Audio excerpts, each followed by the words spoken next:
rolling like a geezer.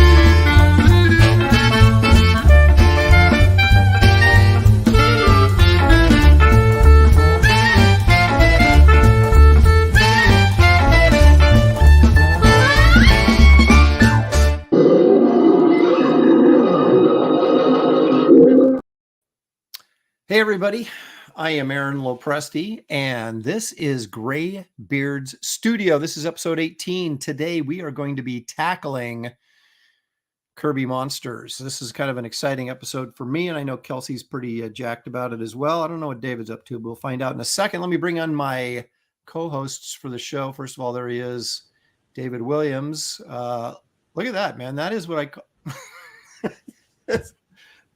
That's product placement at its finest right there, man. Look at that. the terror that is David Williams. And the blank page right there. Oh, is that the Wraith of God, Ace of Spades? It is. Look at him promoting my campaign like that. I don't even have to pay him extra for that either. Wow. Very nice. Oh, that's the sticker that he did right there, the nightclub sticker. Every week's an adventure. It's like David's like a mute, and I have to sort of interpret the sign language that he's presenting. What he's saying is that all those stickers and sticker set is available on the Second Chance campaign, the Wraith of God #1 Second Chance campaign, which is live right now on Indiegogo. So anyway, thank you, David. Let's bring in Sasquatch himself, Kelsey Shannon. Here's what I'm saying. Winner. Winner. Winner. Winner. Winner. Winner. It keeps going. Winner. Winner. Winner. Chicken dinner. Some more. And the real winner of the show is the chat. Hello, everybody. I gotta tell you, man, for as dreaded as last episode was, it turned out to be maybe our greatest episode ever. That was a lot of fun, actually. It was very funny. Very Trust funny. in the audience. They'll That's know right. what works. That's right. Well, let's bring in our fourth member, a man who brings plenty of commentary and stories of goiters and think art. Ladies and gentlemen, Gary Martin. There he is. Hey, Gary. G-Money! G-Money! Before I rip into you guys, I need to give the chat an apology for last week. My computer was not behaving well, and I was not Johnny on the spot reading. Hey, what's wrong with Gary's volume? We can't hear him. Yeah, thanks, David. Let's see what else is wrong. Out of here until he But gets just I wasn't able to read a lot of the comments, and so I apologize to the chat for that. Is that the hat you chose to go with today? Okay. Yeah.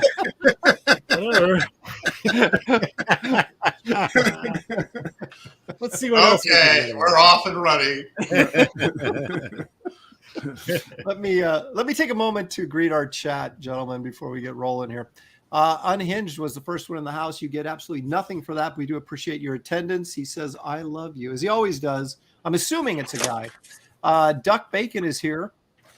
He says, hail Graybeard's, hail D-Whams, hail Kelsey and Master Martin. Hail chat, hail to the late, great king. Didn't mention me in there, though. Maybe I'm the late, great king. I don't know. Soon to be. Soon to be. The Glitch says, this has quickly become one of my favorite CG streams. Hail the Graybeard's of Gray. Thank you so much. Right after I buy a ton of your artwork and then murder you. It'll be great. That Blackjack is here. Joseph Dredd, Aviator Surge is here. Henry Jeremick, Bill Maxwell, Gray Wolf Graphics. Let's see here. Aviator Surge says, all right, gentlemen, let's keep it clean. Showdown, no biting or hitting below the belt. It's not a competition. It's not a competition. Unless Aaron wins. Unless I win. And you guys make sure that I know that in the chat. Henry Jeremick says, Aaron, here are a couple of suggestions. Mangog Groot, Fin Fang Foom. There's also, of course, Goom and Son of Goom and Van Doom. And, I got a ton of them. Orgo. Yeah, I'm going to wait to hear what you guys have chosen. And I was waiting to hear what you chose because I'm not sure what I want to do. They're all so great. I had some great options. We'll go over that in a minute. Okay. Evil One is here. Leg Kick is here because Leg Kick is almost always here. A Repairman Jack is here. Ahoy, David, Aaron, and Kelsey. Left out Gary, but that's okay. As long as he remembered me. Dan the Pizza Man Genovese is here. Hail Aaron and the Graybeard's. That's the way you should say it. Bill Channel. Oh, that sweet, sweet opening music. Indeed. Mike McMahon is here. Damafino. Squibs is here. Past Master Dan. Geek Avenger is here. Let's see here. Jeff Potts. Ruby Jade 90. Space Monkey. Skull Nasher. Dave's not here, but he is here. Let's see. Fainaloff.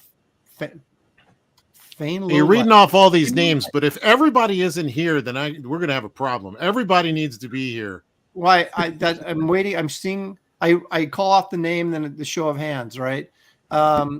Dad's Den of Pop Culture. Spasms Sell Comics. Julie Schwartz taught me that. Spasms Sell Comics. What does that mean, Gary? Maybe his local comic book dealer was an epileptic. Yeah, and everybody felt sorry and bought comics. I guess that would sell comics. Marcus Killigrew says, "Hail Gary." Hey, Marcus. And also Geek Avenger, Yo Gary. See, and they're feeling like they feel bad. I'm gathering my minions. That's right. HR is here. That's just about everybody. And then we just have a bunch. Eric Medved, Kevin Thomas just got here. Good afternoon to Brohawk, Kelsey, the always incomparable Gary Martin, and Aaron as the Lopez. Thanks for joining us. 40% Zed is also here. Iodine 74. What does all this mean? This all means that you guys should hit the like and subscribe and the notifications. Every button underneath that frame that you can hit it. And we thank you all for joining us. Start hitting the buttons now. Hit the like after you hit the dislike. That way it evens out. Yeah. Dislike first, then like. Right, exactly. No matter how tempted you are to hit that dislike button, we would encourage you. Well, actually, just hit any button is fine. So as long as you're hitting buttons. Okay. We were just about to say something. So we're doing Kirby Monsters. Now, the poll was Kirby Monsters, Universal Monsters, or we get to make up a monster. And Kirby Monster won because, Kirby generally does win when he's put in the poll. I'm going big today. I'm going 11 by 17 because I didn't feel 11 by 14 could hold a Kirby monster. So I'm going full size today. I'm doing a double page spread, triple page spread. Oh my gosh, man! Yeah, what that translated is I'm going to work on my commission. I'm not going to draw a Kirby monster. Well, the hell with you guys. I'm going the other way. I'm going with typing paper then. Where's my... Yeah, there you go. I'm going with a note cards. So, David, I guess differentiate ourselves. There you go. Look at that. Look at that. I got the same thing. That's funny. There we go. Come on now. Hey, you got to remember the auction's coming up in 2 episodes, so you don't want to. Oh, you're right. Better get rid of this. Paper. You want to do it on a nice paper, so people will give you more money for your interpretations. Technically, the Hulk and Thing are monsters, right? Yeah, that's what people were telling me in my show this morning. They were saying Thing is the greatest Kirby monster. That monster. What do you guys think? I don't disagree with that. That could be true, yeah. Is it just because we know? Hulk. It's a tie between Hulk and Thing. But I mean, if Fing Fang Foom was part of the Fantastic Four, would he be the greatest one? Is it just a matter of that we know him that well because he's in all the books and, we identify with his grumpiness and whatnot? It's the way he ate pancakes alone that qualified him as the greatest. While smoking cigars. I like that one issue that wasn't drawn by Kirby. I think it was Barry Windsor Smith, where the Human Torch glued macaroni all over his face and convinced him that he grew stubble. That was a Marvel fanfare, wasn't it? Yeah, I think so. Yeah. I've got that. I heard Jack Kirby never used profanity, and he came up with the name Fing Fang Foom. That's how he would curse. So when he would stub his toe, he would just say Fing Fang Boom. Oh, I love it. I love it even more now. Yeah. Oh. Dag Nabbit. Hey, that's a good character. Dag nabbit. Concerted. The Sailor Moon sidekick. Yeah. Oh man. Well, so yeah, I was looking through. Oh, go ahead. I'm going to say I'm feeling my favorite has always been Zemnu the Living Titan, which was originally the Hulk. When he first appeared in Journey into Mystery 61, he was called the Hulk. And then that when the Hulk came about, the actual Hulk that we know, they changed him to Zemnu the Living Titan. So Wow. but I'm leaning that direction, although Orgo is one of my favorites as well. You better think about trying to sell this. In that case, I'm doing the Hulk. That's right. What's everybody's most favorite? I'm doing Etrigan. Somebody's got to pull the trigger and make a decision here. No, I'm staying true to the pre-hero. You guys can go Thing and Hulk if you want. That's totally fine. But I'm going either Zemnu or Orgo. Could MODOK be considered a Kirby monster? Why not? He's monstrous. Sure. I love Why not? MODOK, but no. Zemnu is just too cool. I mean, come on. I used to buy any comic that had him on the cover, I would buy.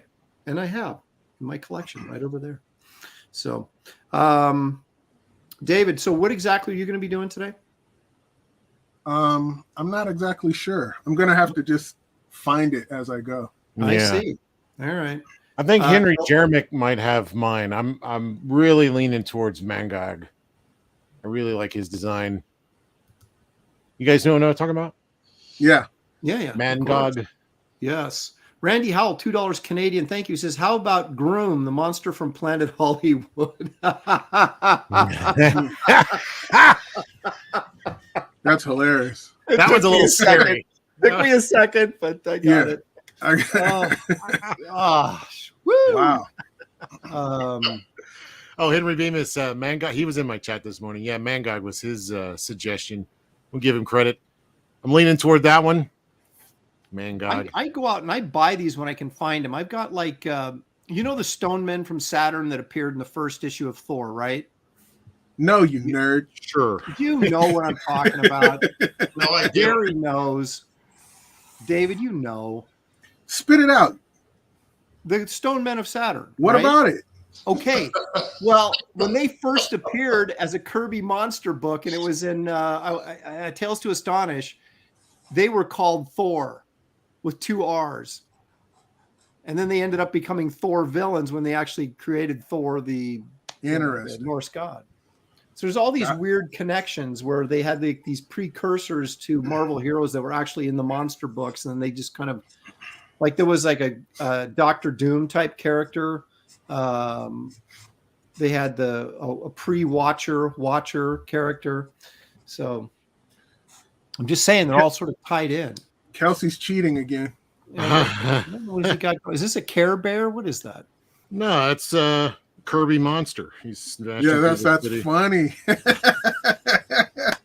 Right? These old guys over here won't get it. I got it. Oh, okay. You get it. What is that like? That's got to be some sort of manga thing, right? Or some. He's from. He's like a Nintendo guy. Yeah. See, that's what I figured. Some sort of weird gaming thing going on. I win. Yep. Okay, show's over. Thanks for joining us, everybody. Appreciate it. Let me take a second here, quick, to go around the horn. You should have made him say toot toot. Oh yeah, right. I want to show a couple of things here, if I may. We'll start with Gary. Gary's got his sign-up page for his Groovy Ink book. You'll find the link in the description of this video. Oh, pardon me. Brush with Destiny, the ink art of Gary Martin. You can sign up for it right there on Indiegogo. And we all would suggest you do that because it's going to be a really, really cool book. So if you haven't signed up, do that.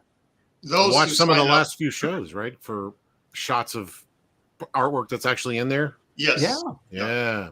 And those who sign up, the email list get an extra bonus perk that no one else will get. Nice. I signed up. I'm getting extra stuff. It will be revealed on my first update.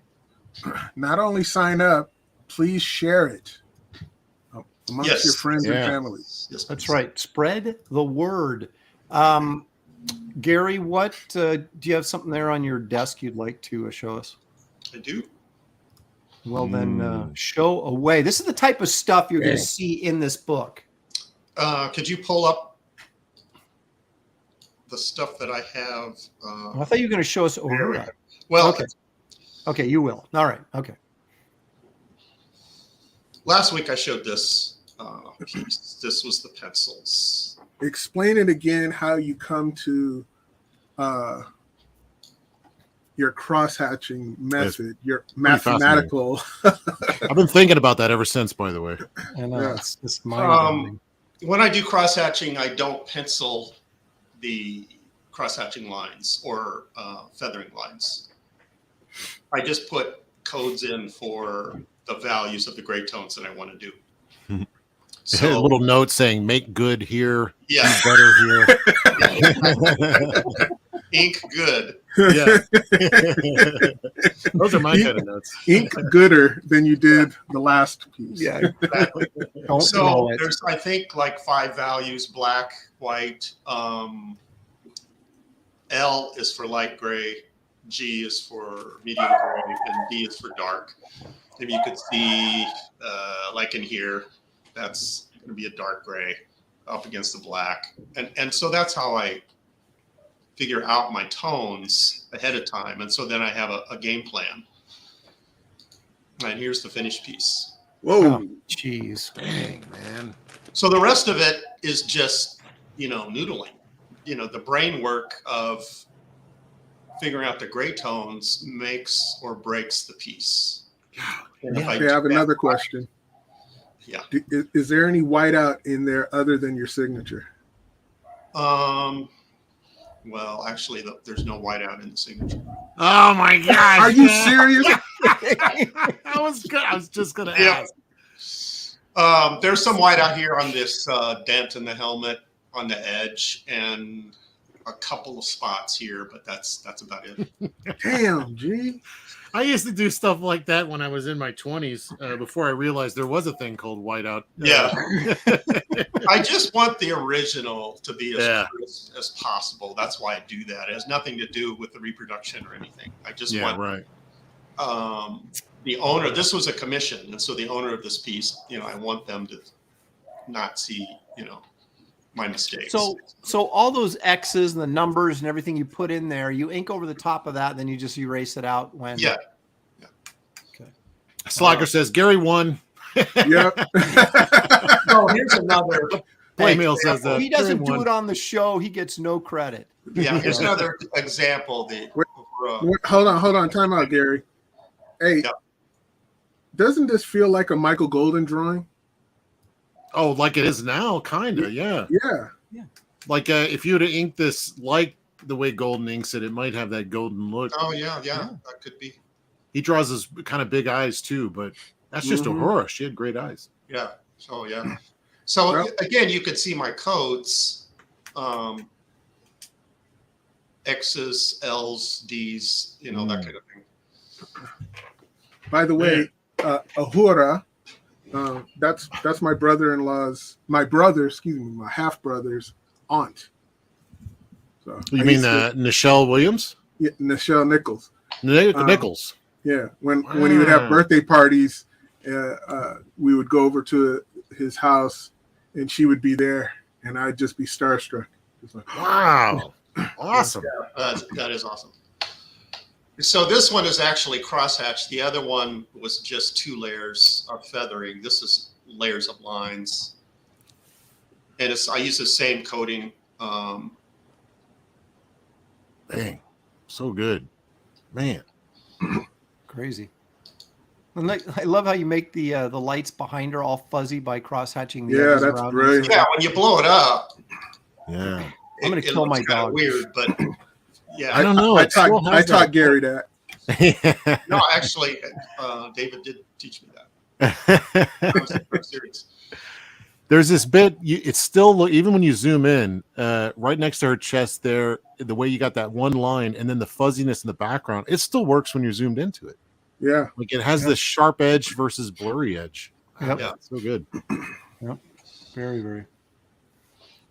So All right, enough about you. That's that, and so this is the cover for the book, and those pieces. Probably the next couple of weeks, the stuff I'll be sharing will be pieces that'll be in the book. I'm starting to think we shouldn't show Gary before we have to draw. right. Like, maybe we should show him after we finish. Because now I don't feel like drawing. Yeah. There's Goodness. 2 other things actually I want to show. Oh my goodness! Here we go. He's rubbing it Oh in. my gosh, yeah. Aaron had his David artwork reveal opening. Don't do it. Oh, yeah. Two. There it is. So I got some Nice. too. And Did you get all the extras too, Gary? extra bonus that Yeah. I was not expecting. Man, I don't got no David Williams art. Oh, nice. He threw in what's that? Is that Hercules or what's it? What? Hercules. That's right. That's from that '60s cartoon.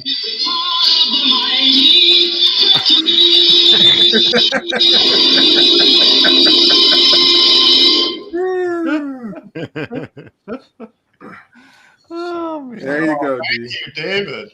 Gary's got to sell that at the auction. Yeah. Said I got to recoup my funds. Just play the music will sell it. So Yeah, David, exactly. Do you, David, do you have your Silverhawks piece finished? Do you want to show us? No, not yet. Oh, how about your Sailor Moon piece? Did you finish that? Maybe you'd like to show that to us. No, not yet. Yeah. Okay. All right. Well, I did- David's giving himself more work by having to finish this all I know. over. It's Yeah. just, Hey, show them what I showed you in your Twitter. oh, that's right. Okay. Yeah. Oh yeah, This is what you call how should we say if he doesn't really want to draw today, so he's like sending me artwork he's already drawn that fits the description of what we're doing. doesn't want to draw today. Yeah, I don't know what he's up to, but apparently David did 2 pages of Kirby Monster stuff. What was this for? Ooh. It was for some Marvel monsters. It was some Marvel monsters, and it was a Hulk story featuring the Hulk. And so the crazy thing about this I remember when was they did this. I was jealous. I didn't get to work on it. I think they were their page count. They weren't meeting their page count, and someone came up with a 2-page story real quick. And then they called me and they said, "Hey, we have a story we want you to do. Can you finish it by tomorrow?" So I laughed. And they said, no, it's just 2 pages. So I was still laughing. I was waiting for the joke. No, he said, no, we're serious. We need it by tomorrow. Pencils and inks. Yeah, so I did pencils and inks on that. Did you tell him in order to get me to stop laughing, you're gonna have to talk page rate? But they gave me some covers after it as like a thank you, which was cool. Oh, well, that was nice that they actually remembered that you did them a favor. They usually don't remember. Show the other one. You didn't show the second I'm going page. to. I'm going to. They gave you more work here as a thank you. Here's more work we need tomorrow. Yeah, usually their thank yous to me were thank you, and then they never heard from them I again. never got a thank you. Yeah. It's just a paycheck. Oh, look at So, that! I I've got got Goon that in issue there. of Tales of Suspense. Yep. Oh yeah, dude, who's the baby guy? That's hilarious. That's Goon, Is he reading the story to Gugam, his son? Gugam, and his son, That's great. Guga. The expression on him is great. I love it. I was flying through this. I was just like, how much black can I put in this? The last 3 panels are worth it for me. I'm loving that. I like the suspense, Tales of Suspense poster in the background.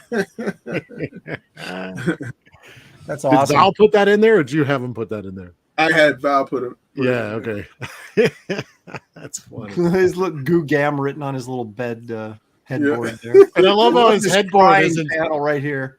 I love his headboard isn't symmetrical. It's all weird and alien. Yeah. Yeah. I like it. Yeah. That's hilarious, man. Oh man, are we at that time of the show where we actually have to work? Is this the Almost. part? Okay, See, There you go. Look at this guy. He's got the 6.5. I got the stuff, Oh my man. gosh. Yeah, zoom in. Let's see this. So hold on while I whip this out. Oh man, what did that run you? Well, actually, it was part of a trade deal, but they were selling it for $300, I think, or $350. But I did some artwork for Bedrock City they were involved in like doing their own beer label, and so they hired me to do the art for it. But then I told them, well, let's do it in trade because they always have great stuff, and so I got this Goom. Yeah, that's great. Goom. So, Thing from Planet X. Oh, I love it. yeah. I'm a big Planet X nut. This is Aaron. This is self-serving that you missed a super chat. Oh, that's right. Geek Avenger. I saw that and then I forgot about it. And there it is again. Geek Avenger for $2. Thank you, sir. Gary really needs to re-release his how-to book. Well, Gary, you're going to have copies on this campaign, aren't you? I am. There will be add-ons. I think I have around 10 or so Okay. unopened mint. All right, I have to share a little story real quick. So I go to this OMSI exhibit, the Marvel exhibit at OMSI, the Oregon Museum of Science and History. I walk out, and they've got tons of these Marvel encyclopedias, the new revised edition, right? So like any other, insecure artist, I start thumbing through it to see if there's any of my art in it. And there's like 7 pieces of my artwork in here. And so I thought, oh, well, I better get this. So, but they wanted $40 for it, but I went Amazon and got it for 20. It showed up here. I looked through it. I was like, yeah, okay, cool. I went to put it in my bookcase, and I've already got one. But you paid full price for it, right? Right, exactly. So I was like, well, I guess I got 2 now. I guess if somebody wants a signed copy, let me know. I'll I've hook you done up. that before. I got into a DC. I think it's like a Batman cover to cover, and it's like all these Batman covers. And I got in there a couple different times for Batman Adventures and a few other things. But the printing, it makes me wonder because they sent me a copy of it, and the printing is all faded and stuff. And I was like, I bet you if I go to the bookstore, it's going to be like nice printing, right? Like they sent me like the crap one that came off their line first. Mm-hmm. Yeah. Well, you got a limited edition, crappy print job edition. Yeah, maybe I could sell it. Yeah, here's the one that didn't work out right. I don't even know where it's at. John in the chat is asking what campaign. The link is in the description that Aaron so kindly added. Yeah, Gary has a sign up for his what's it called again? Brush with Destiny. It's called Black Lines Matter. I gotta get That's actually that. a great title. I gotta get that. He already asked me first. He said, Yeah. "Should I do this?" I was like, "No." No. That's why he shot it down. I I want thought I that. was serious. No, don't do it. No, but there's a Brush with Destiny. So the link to the sign up for that book is in the description of this video, along with, real quick, this is what I wanted to do, is I wanted to show also David's Bass Reeves campaign is still alive and well on Indiegogo. I guess it's being colored right now. Is that what you're telling me, David? Yes. Okay, Should so be there it finished is. pretty soon. Yeah, so David's done with his work on it, pencil and inking, and it's being colored right now. So it should be going to the printer soon. So you won't have to wait long. And I would assume that this campaign is probably going to come down pretty soon. So don't delay. Get over there and back today. You've got a hardcover with the Andrew Robinson cover, and the soft cover has a David Williams cover. So, and if you want, you can get Norris Saga, and you can still get the hardcover of that, which is Lee Weeks did the cover for that. Ooh, so look at that, all that good stuff over there. Also, real quickly here before we get going, I've got a couple of campaigns I just want to show. They've been. Which one is this? This is the Wraith of God #1. You can't keep track. That's right. This is the Second Chance campaign. So it's a second printing with all new cover option. There's also the Dale Keown pencil werewolf print in there that's really, really cool. Are you going to do a Kickstarter for this? I might if we don't get the numbers up to where I need them to be. So, but this is regardless. It's going to the printer as soon as the campaign's over. I may have to extend it a few days because I'm actually going to be out of town the day it ends, and I don't think that's a good formula for success. So I'm going to make sure that I'm around to close it out. But anyway, if you want to get the first printing, and pardon me, if you want to get the first issue and you missed it the first time around, this is your chance. It's got a new cover, so it makes it sort of new and collectible. But check out that campaign. The link, of course, is in the description of this video. And then one more quick thing that I have to make you guys aware of is Wraith of God Blood Hunters campaign. We're up over 140K right now. Thank you all for surging the last couple of weeks here. You got the Dan Lawless trading card for free now. Nice. So that's pretty awesome. Yep. And the other thing I wanted to make you guys aware of is I brought back the Dale Keown t-shirts, the werewolf shirts right there. They're only going to be available for one more week. So like Tuesday of next week, it's over and it's going back to the printer. So if you want to get that shirt, and I'm sure most everybody does, make sure you order in the next week. And that, of course, is the Dan Lawless trading card right there that you get for free now because we hit 140K. So anyway, I'm not going to, spend all day selling. That's not my thing, but too late. Everybody aware of it. Well, yeah, exactly. There we go. There it is. Say hey to a friend of mine in the chat, Richard Bonacore. Aaron. I know Richard. You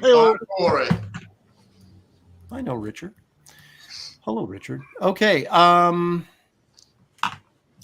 So I guess we're ready to rock and roll. So, okay, I'm going to do Zemnu, the Living Titan, also known as the Hulk, before there was the Hulk. Hey, is Batman a Kirby monster? I don't even. Did he ever? I know he drew Superman when he was doing New Gods and stuff, and they redrew his faces. But did he? I don't think he ever drew Batman. Did he? Who had the? He did in his later DC stuff. I can't remember the title where they superpowers. Oh, he did. Okay. Who on earth had an enviable task of redrawing Kirby faces? Didn't Kurt Swan do some? Yeah, it was Swan or Murphy Anderson had to go Murphy in there. Anderson, both of them. Yeah. Wow. Man, I hope they appropriately feel like shit. My guess is that they had, like, on that Hulk thing I showed you guys in the green room, the cover to the Hulk annual that has the Inhumans crushing the Hulk, that classic.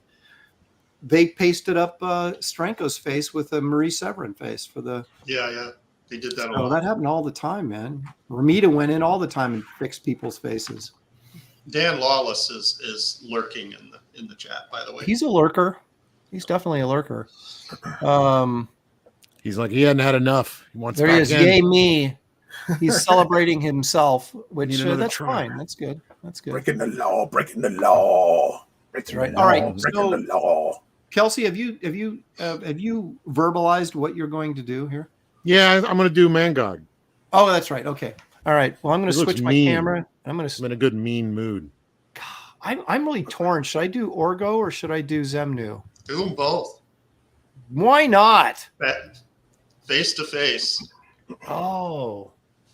Yeah. I mean, I already did Kirby. He's got the worst breath in the Monster Kingdom.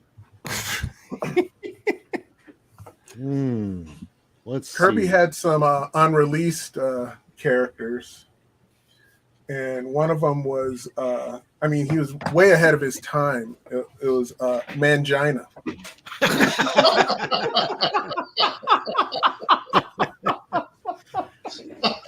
It'd be very I think- popular today. I think you should draw that. You should draw that one, Aaron. Nah, I'm going to pass. I'm going to pass on that one, I think. Yeah, that Stan Lee nixed it. That's how they came up with Man Thing. Yeah, there you go. Oh my gosh, that is horrible. Horribly funny though. So, Yeah. All right. I got to find my. I'm searching here for some classic Zemnu reference from Kurt. Oh, there it is. That's the one I want right there. Actually, we're ready to go then. Digging it out. I'm getting a question from Art of Roy. He's asking me about reformatting the inking books. If I do the inking books, reformatting them to 11 by 17, so the blue lines aren't folded. That is a big fat NO. Printing an 11 by 17 book would cost a fortune. Big fat no. Very expensive. That'd be sweet though. Yeah. Love them big books. Well, it's funny. I done this creature book. There we go. Look at that. See, there's my proof. The Return of the Hulk. This is his second appearance. He was still called the Hulk. So there you go. I've never seen that cover. Yeah, draw that guy. Own this. I am drawing this guy. Okay, good. What are you? Is there a worse drawing of him you can do? Do that one. Hey, I didn't draw this. Kirby did. All right, hey Aaron, Yeah. you draw yours like how we did the Clayface and Batman piece, and I'll draw Hulk on the other side, so you have yours going, and mine will be, you know, they fought in Defenders. Did you know that? Nope. And see, now I got to dig something else up. Yeah, let's see it. Kelsey's won't like, take- yeah, go search on the internet. Yeah, go get to digging. It won't take you long. I'm sure it's there somewhere. Actually, he appeared. He was became like this regular Defenders villain. Oh, that's such a crappy picture. I got to go digging up another one. That's okay. It'll just take me a minute. You don't mind, do you, Kelsey? No. I got to say thanks to John for his kind words about my Uhura piece. He asked me how long it took me to do it. I think that was a 2-day thing. That's actually, I'm thinking about putting that in the campaign. There you go. I still have that original art. So you want to do this? There you go. It's Zemnu and versus the Hulk. Now, this is when he became Zemnu. He's no longer the Hulk, because then it would be the Hulk versus the Hulk, and then people would be confused. Let me show you. There's one other one. Now, you guys got me on a tangent now, so I got to. Yeah, what else you got? Yeah. Read us the book. Jimmy Reyes is asking a question, Aaron. Yes. Can we mention only 2 days left to back Dragon Rage on? Yes, you just mentioned it. Just did. Jimmy Reyes, go back Dragon Rage. He's got 2 days left. He just said it, and it's true. Yeah, that is that campaign is underfunded. There's some great stuff that Jimmy. Yeah, that beautiful book. It is beautiful. All right, there we go. See, that's the Gil Kane cover that sold me on Zemnu the Living Titan. Look at that. Isn't that awesome? That arm that he's got pointing towards the rocket ship, I copied that arm so many times because it was so cool how he, that foreshortening and the pointed arm there. That arm has like a ball sack. Yeah, it's amazing. Henry Jeremek, I don't know if I'm pronouncing that correctly, is asking if it's scrolling up. God, people are speaking like crazy. They ever seen the Art Adams comics cover they did at Hulk Annual number 5 featuring the Kirby monsters? Yes, I did. It's incredible. Geek Avenger for $2. Wait, is Zemnu a Sasquatch? Ooh, he might be. Kind of looks like one, yeah. He does, or Abominable Snowman or something, right? Yeah, abominable snowman. Yeah, say it once. All right, David. So you're saying we're having these two characters face off? Yeah. All right. when he gets around to drawing it next week. Thank you to Evil One for sharing Jimmy's link, this campaign link. Yes. Evil One is a good dude. He says he's evil, but he's really kind-hearted. And all right, here we go. I'm ready. What else is Zennu been in? You should check that out. See what else you got. There might be some other ones you missed. No? It doesn't work anymore, huh? All right.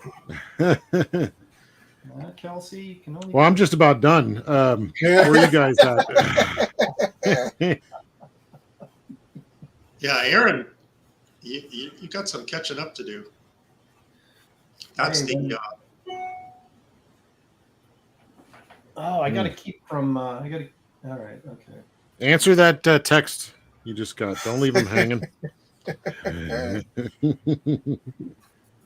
I'm getting birthday wishes. Oh, that was you? Okay. It's your birthday? Yeah. Well, happy birthday. Well, happy birthday, Gary. How old are you? Like 37 now? 38? Something like that? No, I would not admit that I'm in my 30s. Too old. No. Yeah, but you Happy birthday, G Money. get to a certain point and you don't shout out that it's your birthday anymore. Yeah. Except for what you just did. Forget, right? Everybody in the chat, say happy birthday to G Money. Line up for the spanking machine. Yep. Time to get those paddles in. Pa-pow. That's right. All right, I'm filling the space up as much as possible with his head because he's got a big head. I figure that would save me a lot of time. Thank you, everyone, in the chat for the happy birthdays. I appreciate it. Remember to send gifts. J-Bot, Mighty Bot Studio says he's going to start holding his pencil like Kelsey. Maybe some of that juju will rub off on his work. Well, I mean, I tell you what, I saw artists doing this, like, you know, fancy artists, like real artists. I've seen like some comic book guys doing it, and I was always like, well, guys aren't real artists. Wait, what are you saying now? Well, comic book, that's commercial art. It's different. Okay, I got you. A commercial artist wouldn't hold his pencil like this, right? Commercial artist holds it like this. I don't know that Eric Larson holds it like this. Yeah, yeah, that's true. He's like, how's it go? How many different?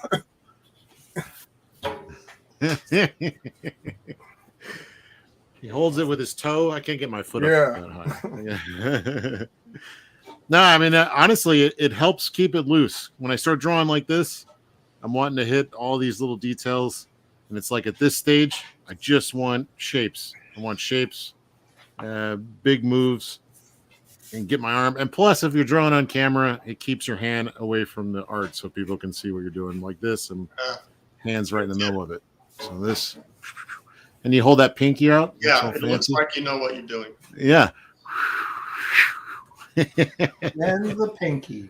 GJ Martinez is saying that he's gonna buy a gold necklace with G Money and send it to me. Awesome. Nice. Just say we have this in print now, so that's a done deal. That's a contract. Right. No backing out of it now. That's right. They gave like Zemnu, they gave him these like sort of hypnotic powers that he didn't initially have. And so he always had his eyes were like spinning, like they were like, you know, hypnotizing people. Wait a minute. Which way are we I'm both? just flipping it. Don't worry. Oh, okay.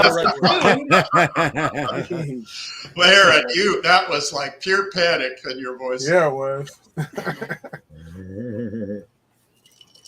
Postmaster Dan. Aaron doesn't have the ability to flip, you know, so Is, he was getting worried.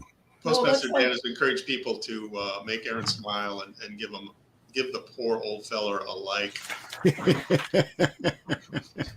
Exactly. Help me out, man. So I was panicked there. I was like, well, wait a minute. I've got Zemnu sneaking up behind the Hulk now to hit him in the back of the head. Well, would he do that? You know, he's a villain. He's not. Art of Roy is claiming that Drew Struzan holds his pencil like that. Kelsey. Oh yeah, Well, you got to feel good about yourself then. yeah. If he does it, man. He holds it like, and he chisels. I'm on the right track. I'm gonna be the Postmaster next. Dan is complaining that he didn't get a cannon. What did he Cannon? say? Did he deserve something? Yeah, what did he say? Say it again. Let's go See what you back. get. Let me scroll. Pastor Dan says Kirby monsters. That's not going to get you blown up. Make Aaron smile and give a like to the poor old fella. Well, see, the problem with that is I didn't cannonball you because I don't cannonball It's people true. when they tell the truth. Yeah. Evil One, $2. Check out the Monsters Volume 1, the Marvel Monster Bus. I've actually seen that, but I didn't want to spend the cash on it. So, David, you got him facing the wrong way again. Hey, hush.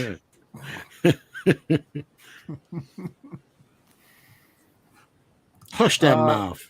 Fearsome Bullet says, finished Kelsey morning stream, face red heart shape. Can't believe I missed out on all three. Face blue wide eyes. I don't know what that means. What is that, Kelsey? Can you decode that? That's anime talk. That's Oh. no, I was kidding.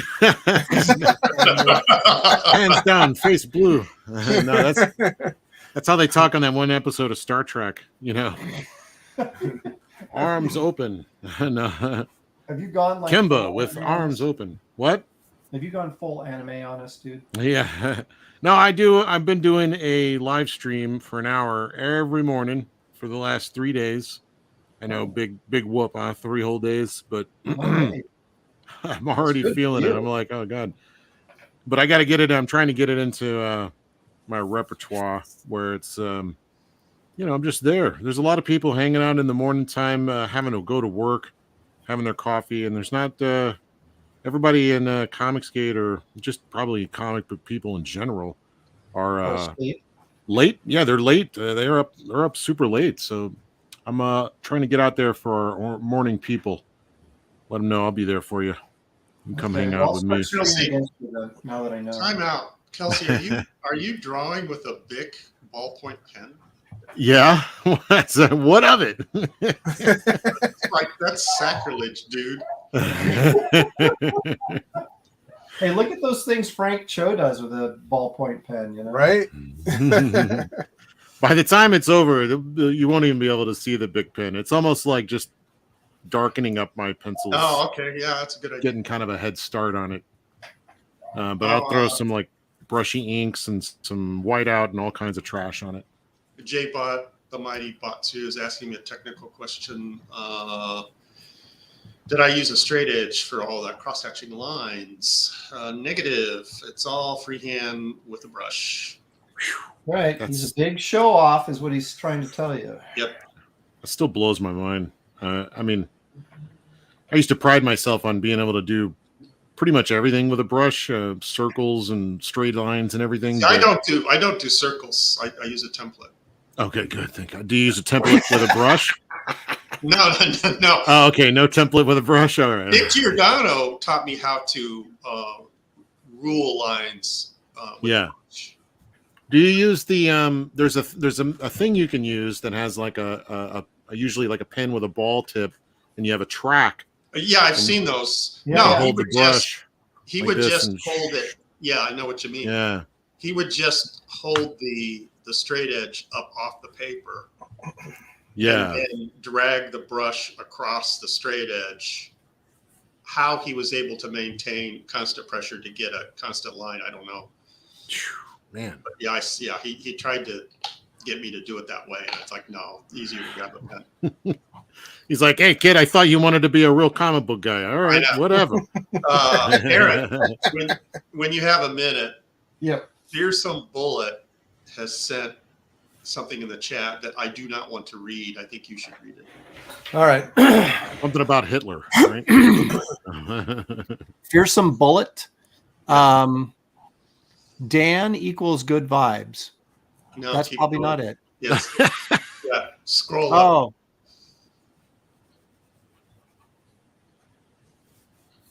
He's like, I ain't reading that shit. Yeah, it must be good. It must be good. Oh, it's like reading computer code. I know. Well, it's like he took the time to type it, but I don't. Okay, well, if he took the time to type it, then there we go. Type it correctly. Oh no. I'll if he took the time to type it, I'll take the time to do this. Yeah. Kelsey should read it. Hand pink, waving. Face blue, smiling. Face purple, crying. Face red. Oof. Oh my gosh. Wow. John, of course, saying Kelsey gets his supplies from Dollar Tree, which he's actually quite proud of that. He doesn't hide from that fact at all. No. Hey, Stat Zero showed up. Hey, Stat, nice to see you in there. He wants to know if I'm winning or losing today's non-contest. I'm always winning the non-contest. That would make me a non-winner, I guess. If only you won the actual contest. You won plenty of non-contests. HR is saying that the pilot 1.6 ballpoint serves better and is blacker. It is very black. And for sketching. It's actually really good for inking, but you talking about the G1? What did he say? It says the pilot a 1.6. Yeah, I have a handful of those because our man Matt Weldon uses the G1 or something. I got some of those, but the problem is that I ink really fast. Oh, I got the G2. Yeah, Pilot G2. I ink really fast, and it can't keep up with me. Like I need something. I'm serious. I'm serious. It can't keep up. It like starts stutter stepping. All right, now that I show that, it's doing okay right now. But what are you talking about, man? You're just making stuff up. But it smudges too. If I roll my hand through it, it'll smudge because it takes forever to dry. But as far as like ballpoint pens go, this is actually not bad for inking because it does give you a very black ink, and it is once it dries. I think it is also waterproof. So, but you have to let it dry. You know what's the brand again? Which one is that? Pilot. Okay. Yeah, Pilot generally makes a damn good pen. Where is it? Yeah, Pilot G2. This is an 05. He was saying an 02. What did he say? 1.6. 1.6. That must be so small. I mean, this gives me a super sharp line. It's really thin. Kelsey, those Pilot pens are gel ink, aren't they? That might be why. That's why they smear. Yeah, it could be, but it's also probably why they're waterproof when they finally dry. You're right. Gel, isn't that? I don't know enough. Usually, I just experiment and go, nope, that's not right. Next. I don't know about the whole. I've never really messed around with regular ink pens like that to see if they would, hold up, because I'd always be too scared that if they didn't, lose something. Well, I experiment a lot on cheap paper first, but I did drawing though, and it's like you ruin it because it bleeds on you, and you're like, no. Oh yeah. That's where you white out. Bring out that white out. Richie Dupe in the chat is asking a question that's beyond my brain capacity. He's asking, does gravity keep the ink on the page or negative positive attraction? I'll have to see if Shelly might know. Yeah, Aaron. I was going to pass that on to you, Aaron. I'm going to say yes because, whatever makes me sound smarter, I'm going to go with. I'm inking already. That's the one thing about Kirby monsters, right? They're if you pick the right ones, I might be able to do 2 today. I might. I can do Zemnu and Orgo. No, you can't do 2. No. As soon as you do 2, I'll be forced to do 2. And then where will we be? Well, Zemnu's white, so it's like I can put a little gray marker on here to tone him up. But what a great time to crack open those colored inks or watercolors or oils. What else you got? No, Orgo's orange, so you really need to do one of those Kirby photo bash things where you clip some magazine stuff out, put it together. I was going to do both the characters in one drawing, but then David wanted to do the the face off, so That's what I'm doing. So now I got to do a second. Al Dion is asking, I don't know if I got that right, is asking Kelsey if he plans on going on the Jack show this week. Yeah, I am. They have a special guest there who I'm more interested to see how Anna reacts because it's a fella, but I am interested in like how he does what he does. So I don't know. I haven't seen any of his work, but there's an artist, and he's got something going on with his hands. I don't remember what they were saying. Does he have flippers for hands? What was the deal? But he's an artist. What? Yeah, there's a guy that has deformed hands. Somebody in the chat would know, right? No, it's not Doll King. It's an artist who has deformed hands or arms or something like that. But he's an artist. We already talked about Eric Barson.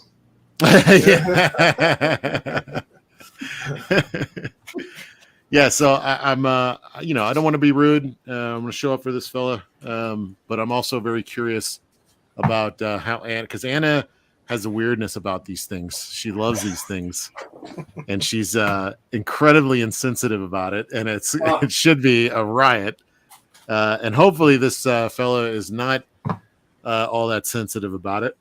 Because certainly you wouldn't come on the Jack show if you were. Yeah. But we'll try to be as respectful as the Jack show is able to be respectful. Daybot is asking, is it Eric Hodson? Yeah, maybe. That sounds familiar. I only heard about this recently, so I don't know all the details exactly. But yeah, show up Jack show. I'll be there. Should be a full house. I'm pretty sure we'll have everybody there. I mean, everybody's usually there, just not me. So if I'm there, it's a full house. I want to show this real quick. This is David and I did a combo piece before, in case you guys have not seen it. This is Batman Clayface.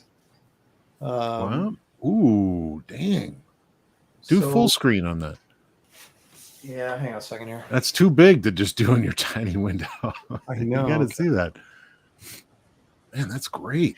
Is that you? Oh, it's David Williams. No wonder. No, I'm. Hey, I did Clayface. Oh, okay. Yeah, you could do them monsters, man. And then David went and did Batman, and then I said, David, send me the Batman piece so I can connect the cape. And he goes, yeah, if you pay me. So I had to pay him for the Batman piece, and then he sent it to me, and then I connected the cape.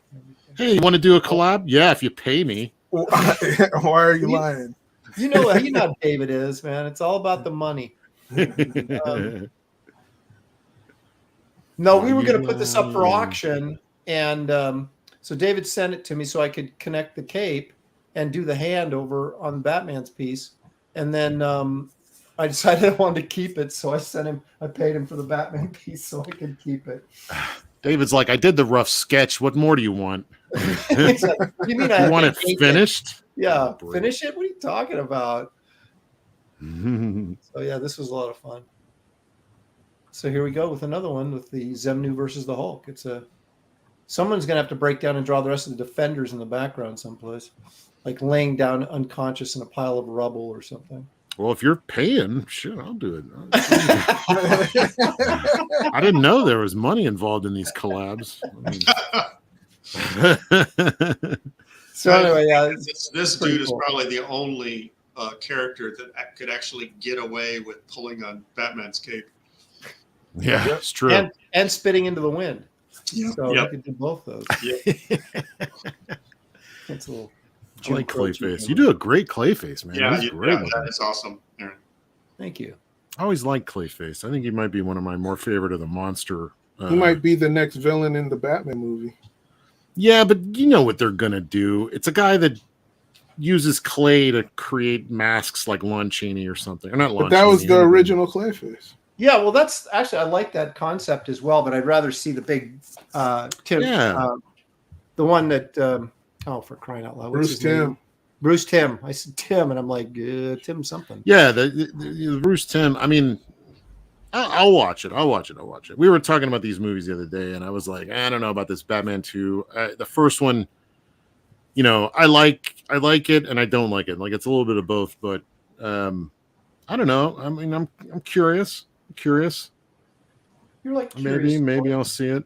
It's not going to be hate watching. I don't want to hate watch. I am curious. Look, I am desperate for those, that you don't think it's going to be good and it ends up being freaking amazing. Like there's always that chance, Right. and I think that's what a lot of us are really waiting on. It's like, I got to watch it because what if it's that one time that it's like the next Star Wars or something, or the next whatever. There's some I great. always wait for my movie reviews from David if I. Yeah. Yeah, but you can't trust David. I mean, You can't trust you either. Well, hang on. No. You're like, it's got dinosaurs in it. Of course it's good. No. I never said that. I would say it sucks, but it has great dinosaurs. So okay. Anyway. Yeah, David could give like a half-hour breakdown of the plausibility and craftsmanship of the film without giving away any. But David's reading into it more than the actual filmmakers. He's like, he's like, this is actually an allegory for whatever. I'm like, I'm not even sure Zack Snyder thought of that. But exactly, I'm like, give me the Snyder. You're making it feel better. Like I am more interested in your take on it, for sure. Hey, Man. I was right, and also one of Zack Snyder's partners confirmed what my theory was. After he read your review. When you say partner, how are you using that? What exactly do you mean? In the most loving way. Okay. I haven't seen the new version. I may watch it eventually. I got some sick days coming up. New version of dang. It's like I'm gonna be sick. I can sense. No, I mean those movies that you're like not quite so sure about, and you're like, or I've already seen that one, and I got to watch it again, but longer and black and white and more serious, and more like I just gonna hide the straight razors and lay on the couch, and then all right, Zach, let's do this. Jimmy Reyes has a live stream after this one. It's the link is in the chat, so you guys check that out. What are you on his payroll? What the hell? Yeah, Jimmy, what's his live stream? What's he doing? I bet he's drawing. He's drawing. He tried to go up against us before, but he probably learned the error of his ways and said, "I'm going to wait till they're done and then." Probably a good idea. We've been talking about this a lot. What? You don't mess with the Graybeard'S. No, the new powerhouse. That's right. This You is want the drawing stream. You want four old dudes yelling at you to get off their lawn? What's more entertaining than that? Get off my lawn, unless you got beer. Then we'll try. Right. Pay me Maybe for we'll that talk. Batman sketch. Yeah. Hey, Kelsey, were you able to find that Jaime Hernandez page with you in it? Oh no, I forgot about that. Oh yeah, yeah. What issue is that from? I was reading Make that my new avatar. a collection. Do you remember? They have like names. Like I got a few of them. Yeah, it's like I think it's the second one. Oh, okay. And it's like 10,000 pages. It's really thick. Yeah, I don't have that one. All right, you guys. I never really got into the Hernandez brothers. What's the appeal? Why do you guys like them so much? Jaime, are you kidding? Jaime's art is amazing. It's because he's him and like Alex Toth and all that. Those people who do the economy of line type art. Yeah, that's what it's about.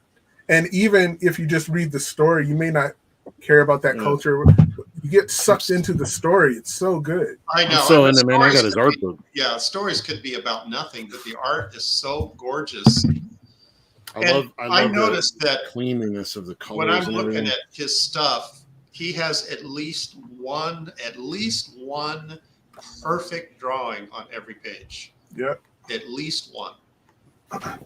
There's one image that's probably one of my favorite images in comics altogether. He's done so many iconic images. Yeah.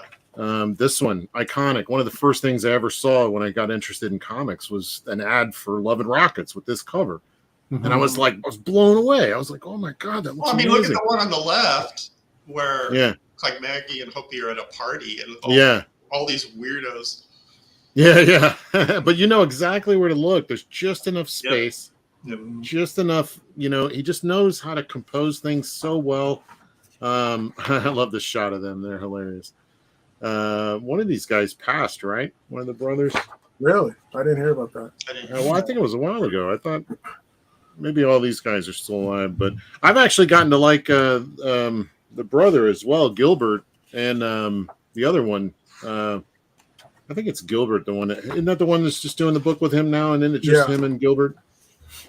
You know what I liked about Jaime's stuff too is that he wouldn't hardly do feathering. His feathering would be more like a graphic shape instead of like really fine feathering like what Gary would do. Look at how he handles the shadowing here, Aaron. You can see what we're talking about. That's impressive. Yeah, this is just a normal day for him.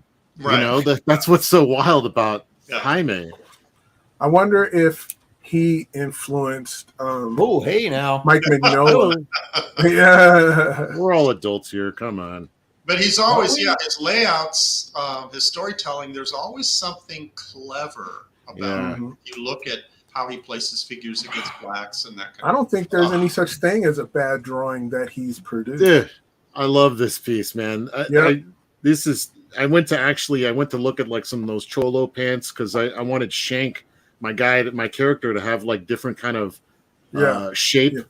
And I was like, I want those high-waisted like cholo pants. And then I went through this. I went through this whole thread about whether to make my guy Hispanic, but I was like, nah, I don't know. I don't know enough about that. I know enough to get me in trouble. Exactly. You love this piece. Appropriating anything. This piece right here changed my world, man, because you can clearly see her legs, even though it's just black. It's black. Let me blow you up for a second. I can't see that very well. Okay. It's red too. It's kind of an issue, but you can see her legs in there, even though it's just black. There's no defining shape of the leg. It's just how he's doing all these little pieces around the edge that just overall create the feeling that there's legs there. That is like tremendous drawing right there. In the upper right-hand corner, the guy in the black shirt.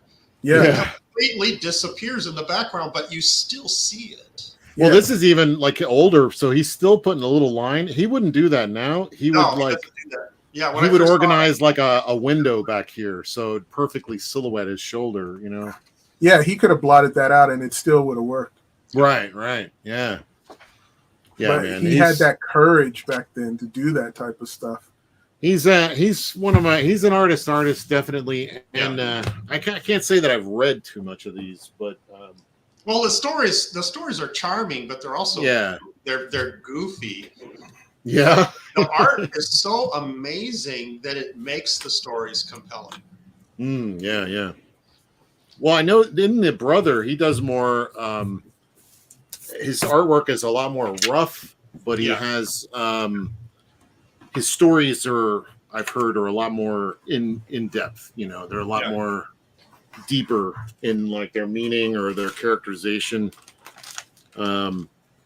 Which I've kind of gotten into his stuff. I like his art style.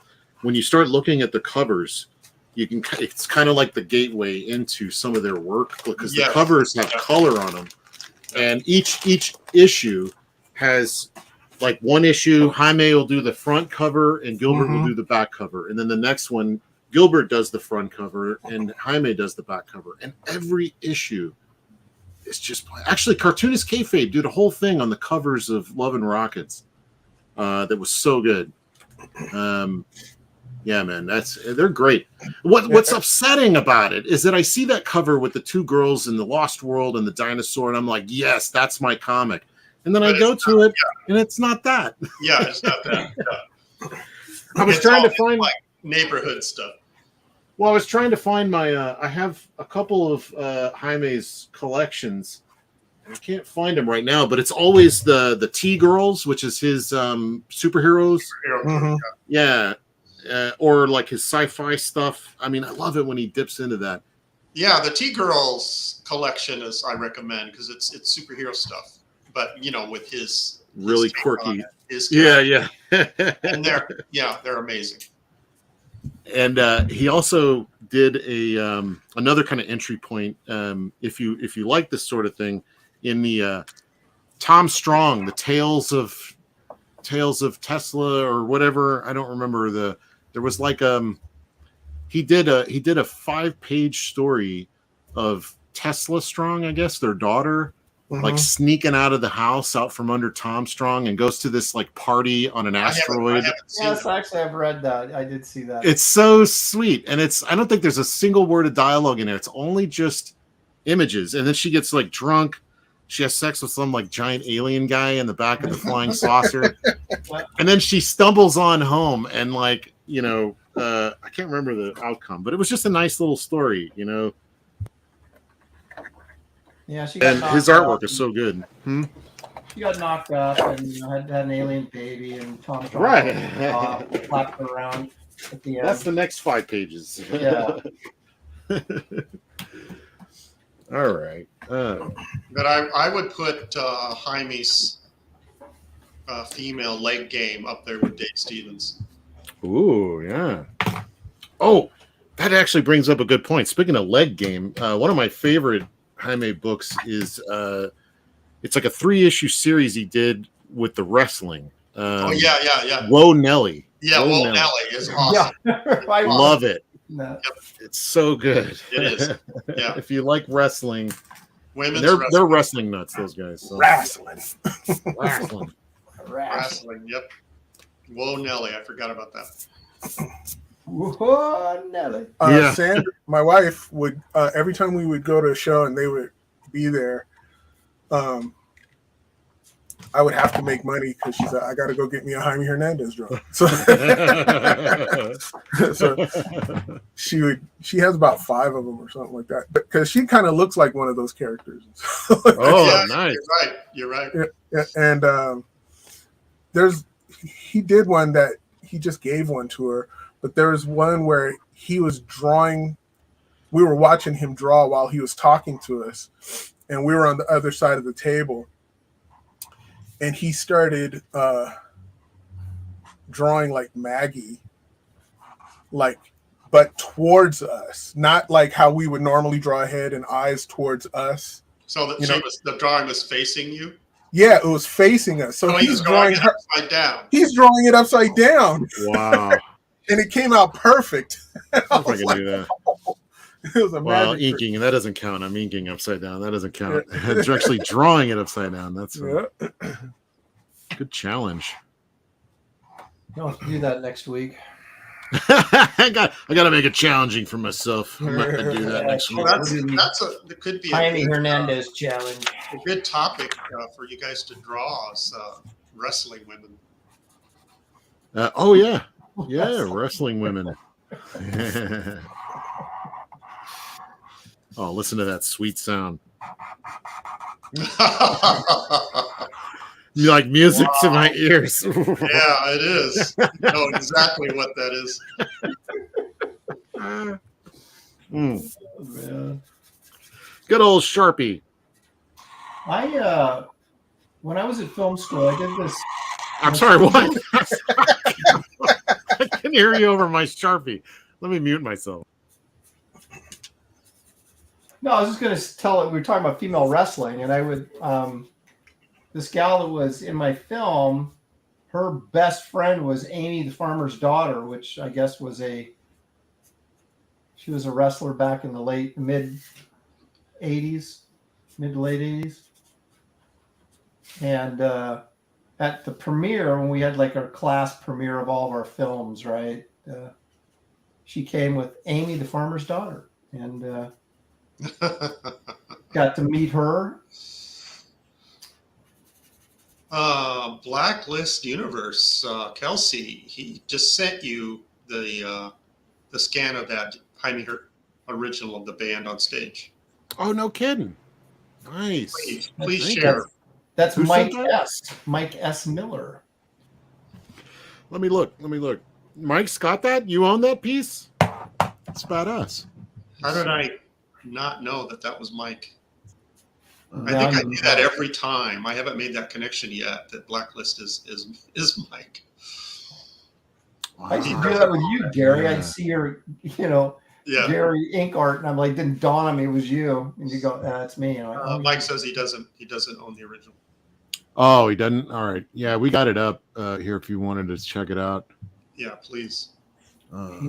You can actually see his inking in the blacks. Wow. Yeah, he probably drew the legs and everything, and then just black. You could tell where you're going to black it out. Yeah. Yeah. Well, it's up there if Aaron ever finishes his drawing. Wait a minute, where is it? You got to share it. I know, but where is it? It should be, there's a little window at the bottom of all of our windows. Okay. Yeah, duh. Okay. Okay, there it is. Yeah. Let me see if I can I enlarge this? Yeah. That's way better in black and white. Yeah, you can actually see. Wow. Man, Maggie looks great. Or is this Hoppy? Who's this again? That's Maggie, right? Every time No, I that's look Hoppy. at his stuff, I want to draw like him. Look at that middle finger. Hoppy? I always called her Hopi. Hopi. Yeah, I don't know. It's probably Hopi. Yeah. It is Hopi. I never noticed those suspenders on the dude in the foreground. I think that's a chick. Girl, yeah, the girl in the foreground. See some boobs. Suspenders. Come on. Yeah. Your people on this show, Gary, you're going to get me in trouble. They have nice boobs. I mean suspenders. I love this little stuff. See the La Llorona, the little stickers, and he's real good about adding all those little details to flesh it out and make it feel more real. I mean, just the way he does the boots. Like I'll just draw like boot. I'm a 90s kid. I draw in like the hoof that everybody drew in the 90s, and he's drawing like real feet with like boots, and there's not a whole lot of detail, but it totally reads exactly like a combat boot, Yep. Look at this woman's legs. She's like, she went stage diving. This guy's looking at her. He's like evil. This is funny. Yep. He's even got bad skin on this one guy. With a couple little dots creates like that acne bad skin kind of thing. Man, it's just brilliant. Brilliant stuff. It's like he knows every single one of these people. Yeah, probably. Razmain, am I saying that correctly in the chat? Yeah. He says comics art talk. He went to, given by the brothers at Pasadena City College, was packed with women. Oh man. Well, I can see how women would really be into their work, I would call it largely feminine in a weird way. Well, isn't it? Wouldn't you say he's like he would be like a modern day Archie comic? But it's with for adults. Yeah, for adults. I said that before. Yeah, for sure. Yeah. Well, they're inspired by I forget who the one particular artist was over there. It's not the one you think. Like everybody goes to Carlo. Everybody goes to DeCarlo, but it's the other guy.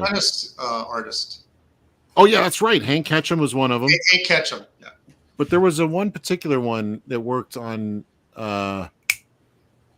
Archie, and I'm forgetting his name. My guy at Archie was the guy that did the Jughead comics, and I'm forgetting his name. No, not DeCarlo. Hold on, I got a file of his stuff. Nobody ever thinks of this guy. He's one of my faves, though. Let me see. I could tell you a name. You might know the name, you might not. He's kind of an unknown. Let's see. Yeah, go ahead and take your time. Oh, I'm almost done. Don't worry. I'm almost done. Henry Bemis is saying that women love Love and Rockets. He used to give it to his old girlfriend to read as a gateway drug to getting into comics. Yeah, that's a good one. Yeah. Yeah, but the funny thing is, they'll read comics like that, but they're not going to read Zemnu the Titan versus the Hulk. Those are boy comics. Sam Schwartz. Sam Schwartz. You guys know Sam Schwartz? No. Let me share some. He did the lion's share of Jughead. and he's got a much cleaner style than the rest of the guys. And the way he does, I'm trying to find a good issue. I actually have them all. Hi back to Humphrey Bear. Thank you. Yeah, Blacklist Universe claims his wife loves Love and Rockets. All right, this will do. I'll show this one. Sam Schwartz. He also went and did. He left Al Archie. Hartley, somebody is saying RF. Who? Is saying RF is saying Al Hartley. Maybe I don't know. That's not sounding familiar. I thought he had like a Henry Bemis is saying Bob Montana. Mexican name. I thought he had a Mexican name. Like not Lopez. I can't. Lopez is on my mind. Lopez, trademark on that. Come on now. Oh man, I really should remember because he is good. Tom Moore did a bunch also. All right, I'll have to look. Yeah, Archie is. Man, if I could draw Archie comics for the rest of my life, I would. I mean, yeah, honestly, I love it. I love, huh? You'd still have to deal with the company. Yeah. Oh exactly. yeah. But I mean, they were very good to me. I actually liked working at Archie. Don't get David and I started on Archie. I just did a cover for him not too long ago, despite all this Comicsgate stuff. Although they didn't really promote it that I drew it. Yeah, they wanted us to do stuff for free. Yeah, I got to work on a couple things for them, and unfortunately, they didn't. Well, actually, one of them did great. I did the last couple issues of Josie and the Pussycats. Ooh. That would have been fun. Yeah. It was fun. It was still pretty similar to kind of what you expect.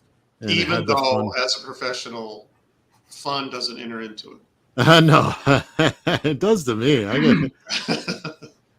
Well, I'll still do the job, but I'll remember it either fondly or not. Oh, that job sucked. Henry Bemis is saying that Bob Montana drew a bunch of the classic Archie covers. He's the guy that drew Betty and Veronica in the good girl style. Oh, okay. Yeah, there's Dan Parent. He's one of the newer guys that's kind of taken over. But his stuff, I don't know. How do you a nice way to put it? Clean, like yeah. I kind of miss, like, you could tell it's not a natural style to him. It's so he was forcing himself to do that. Well, it's hard to tell now because he draws like that even today. Like I think Dan Parent's the guy that did who's the Paul Dini Christmas character that Paul Dini came up with. I think that was Dan Parent that drew those. Well, it was like a lady elf. It was like a girl elf comic or something. Of course it was. Of course it was. Eric Medved says that Tom Moore was one of his instructors in college. Oh man, that's so lucky if you get a guy, Yeah, that actually did something. Yeah, that has like some history. About. Yeah. So rare. I've never had any classes. I had a Hangman proposal over at Archie about the time that Rob was bringing back the Shield or whatever, and then when that blew up, they said, "I don't want to do superheroes anymore." I'm like, "Oh, so close." And then Rasmain says, "Jingle Bell." Jingle Bell, yeah, exactly. Yeah, I think Dan Parent drew those, and they're really good. I didn't like them at first because I was so into Bruce Timm, and Bruce Timm did the cover. Yeah. And I was like, "Sweet, Bruce Timm," and I grabbed it, and then I was like, "What is this crap?" This is not Bruce Timm. You seem to be fooled by covers a lot, Kelsey. What? You seem to be fooled a lot by covers. Well, I it's am. Like the dinosaur one with the Hernandez brothers. You open up, and there's no dinosaurs in it. And then you get this one, and it's. I mean, shame on me for expecting the cover was going to tell the truth. I'm the same way. It just you see great art on the cover, and then you're highly disappointed by the artist and the interior. Well, what's funny is I actually do that as a point of pride now, where I like to lie on the cover, where things are happening on the cover that either are falsely what's happening in the industry. Yeah, where I don't know, because it's fun your when hero is being decapitated. Well, because so many of those covers give it away. And so, like, why wouldn't you lie on the cover to get people to, and then you tell a whole other story? It's like, oh, here, it's like when you start off those movies where the guy's telling you how he died, and then you're like, well, why do I need to watch the rest of the movie? Well, you're finding out it's, there's something, they're just going to flip it on you in the end, Yeah. Rosemaine says that he likes Stephen DiStefano's version of Jingle Bell the best. And I'm reading this because Stephen drew a bunch of the Mickey Mouse stories that I inked when I was working for Disney. And nice. They were amazing. It was a lot of fun inking him. Yeah, I know that name. Yeah, I'm familiar with that. Rosemaine, did Stephen work on Ren and Stimpy? Stephen Herrick? Stephen who? No, DiStefano. Oh, no. I think he did. Really? I think it was either that or Futurama, maybe. Futurama, maybe. Simpsons. What else? I feel like I know that name from somewhere else, like you're saying. What was the I sat next to a guy that worked on one of those weird cartoons that I never got into because I was too old.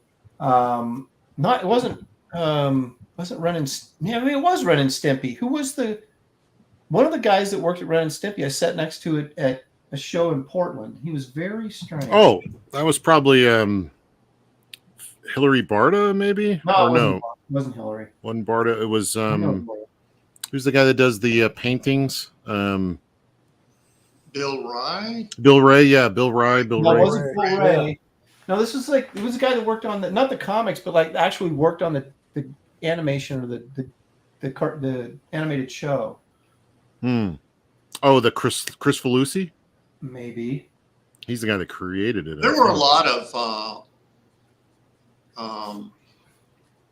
highly creative but eccentric artists on Ren and Stimpy. I love both Bill Ray and especially Hillary Barta. I don't know that he actually worked on that show, but those guys are awesome. They're great, and they're so nice. Like Hillary's one of those guys where you'll be talking about him, and he'll just show up, and you're like conversation. I didn't actually say that. Oh, what? Like, what are you doing here? Yeah, exactly. Yeah, I didn't even know you were around here. What are you? Yeah, Rosemaine says yes, Ren Stimpy and the Venture Brothers. Oh, that's how I know DiStefano is his penciling on Mickey Mouse. Oh, okay. Oh, Mickey Mouse, that's what it is. Okay, yeah. Really, really great stuff. He did some amazing stuff. We also got to do an adaptation of Fantasia in comic book form. Oh, that was a lot of fun. Part of Roy is asking, where and how will I be doing my art book campaign launch? Well, I'm just at this point doing the email sign up, and that link is in the description. I'm thinking about, this is not official, but probably about a month, I'll actually start the actual campaign. Yeah, I think you have 30 days on that sign up, and it starts over, right? No, you got 6 months. 6 months. Whoa. Yeah. Okay.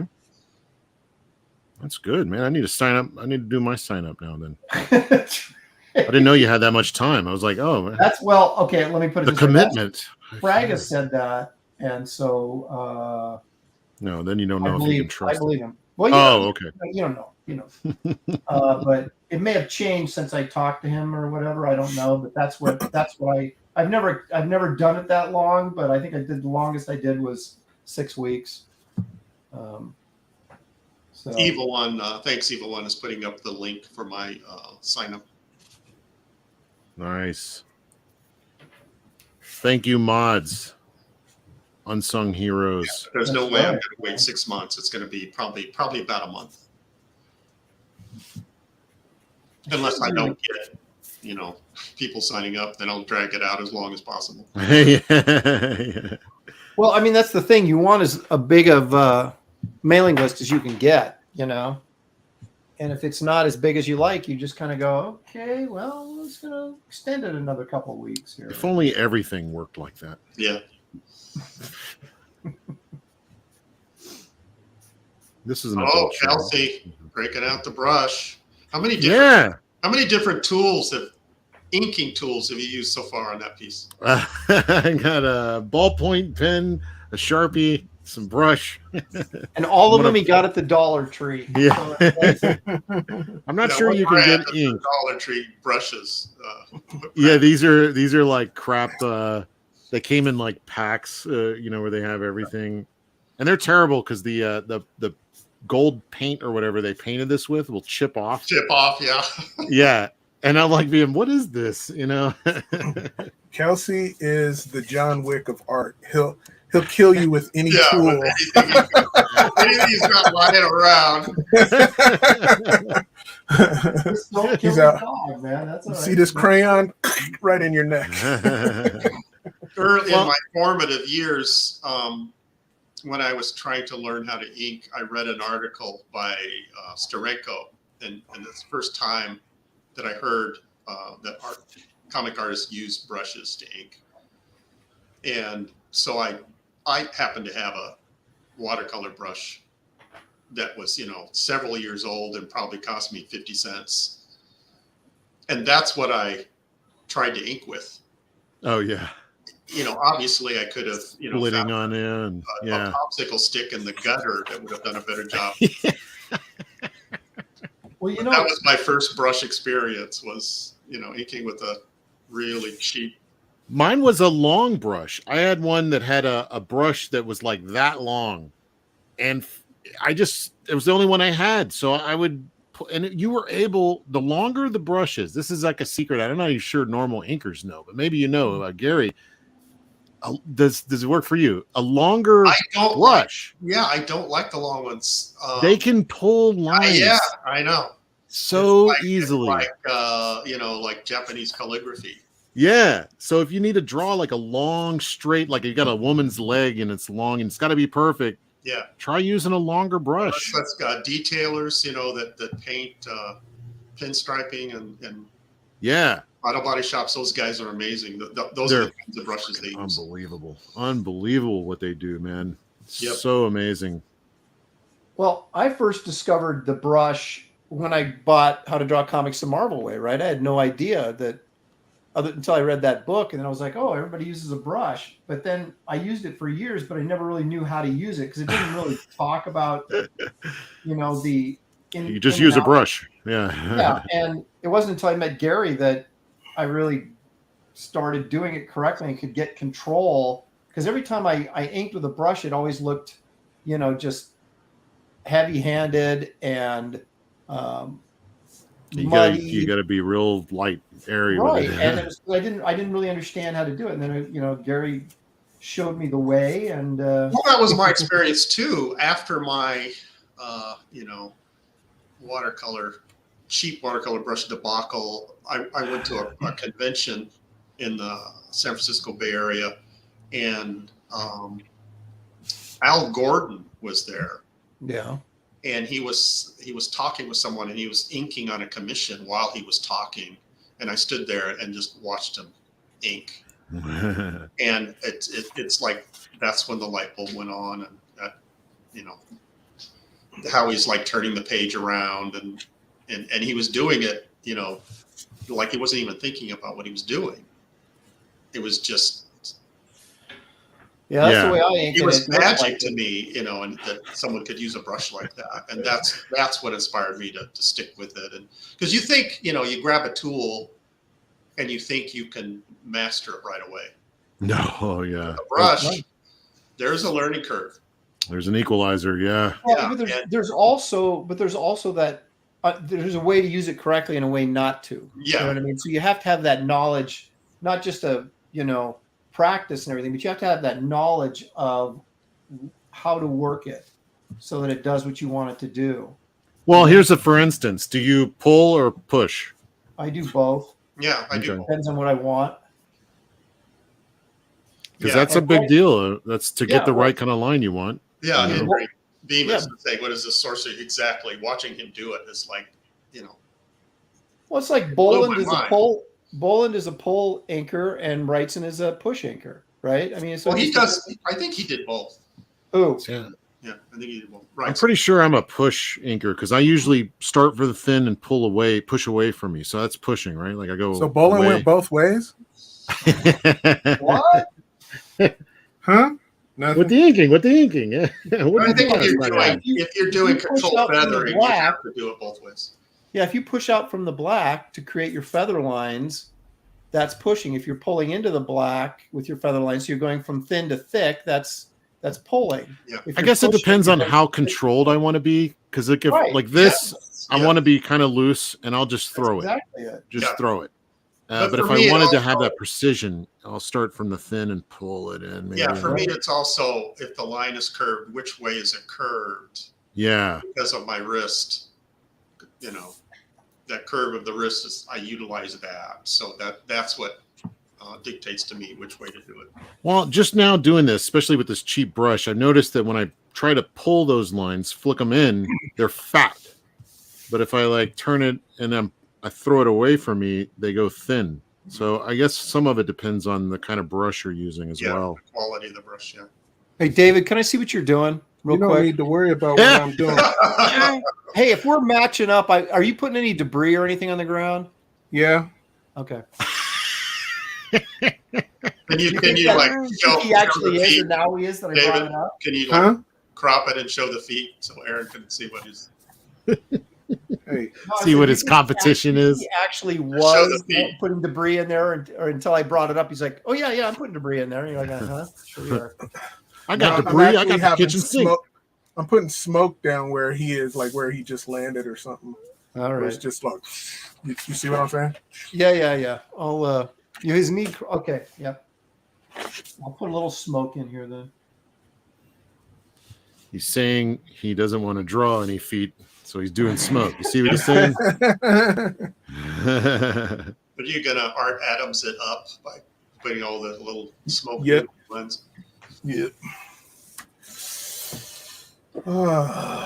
This is also a fun. What? Go ahead. What? Huh? The best Zemnu I've ever done. Is that the only Zemnu? No. I've done him before. I mean, he's one of my favorites. Like Man Thing. I should have done Zemnu versus Man Thing. I should have done. Talking about brushes, all brushes are not created equal. No. Even within the same brand and model, you can get one brush that's awesome and one brush that stinks. Yep. You know, so they all have different characteristics, and you kind of have to figure out what those are, and then adapt to them. Have you given up on the Winsor Newton Series 7, Gary? I haven't purchased a brush in a long time because of my old ones, and they're mostly Winsor Newtons. Okay. These are all red sable brushes that have hair split on them, and I salvage them by putting tape on them. In the mid 90s, if you recall, I'm sure you do, we were all using those Winsor Newton Series 7s, but then they started, it was really hard to find a decent point on them. Yeah, they started the quality. Started downhill. And so that's when I switched over to those Raphaels, and you said they don't make the 8404 series anymore, and they don't carry them at Blick's, but I went to Jeffrey's or some other place, and they actually had some 8404s. I don't know if I told you they didn't make them anymore. They just are harder to get. And I think I use the 08s now, 8408s. I think they're easier to get for some reason. But I used to go to that's the last time I purchased a brush. I'm recycling my old ones with tape. Are you super religious about washing them out when you're done, or you just rinse them? Absolutely, that's key.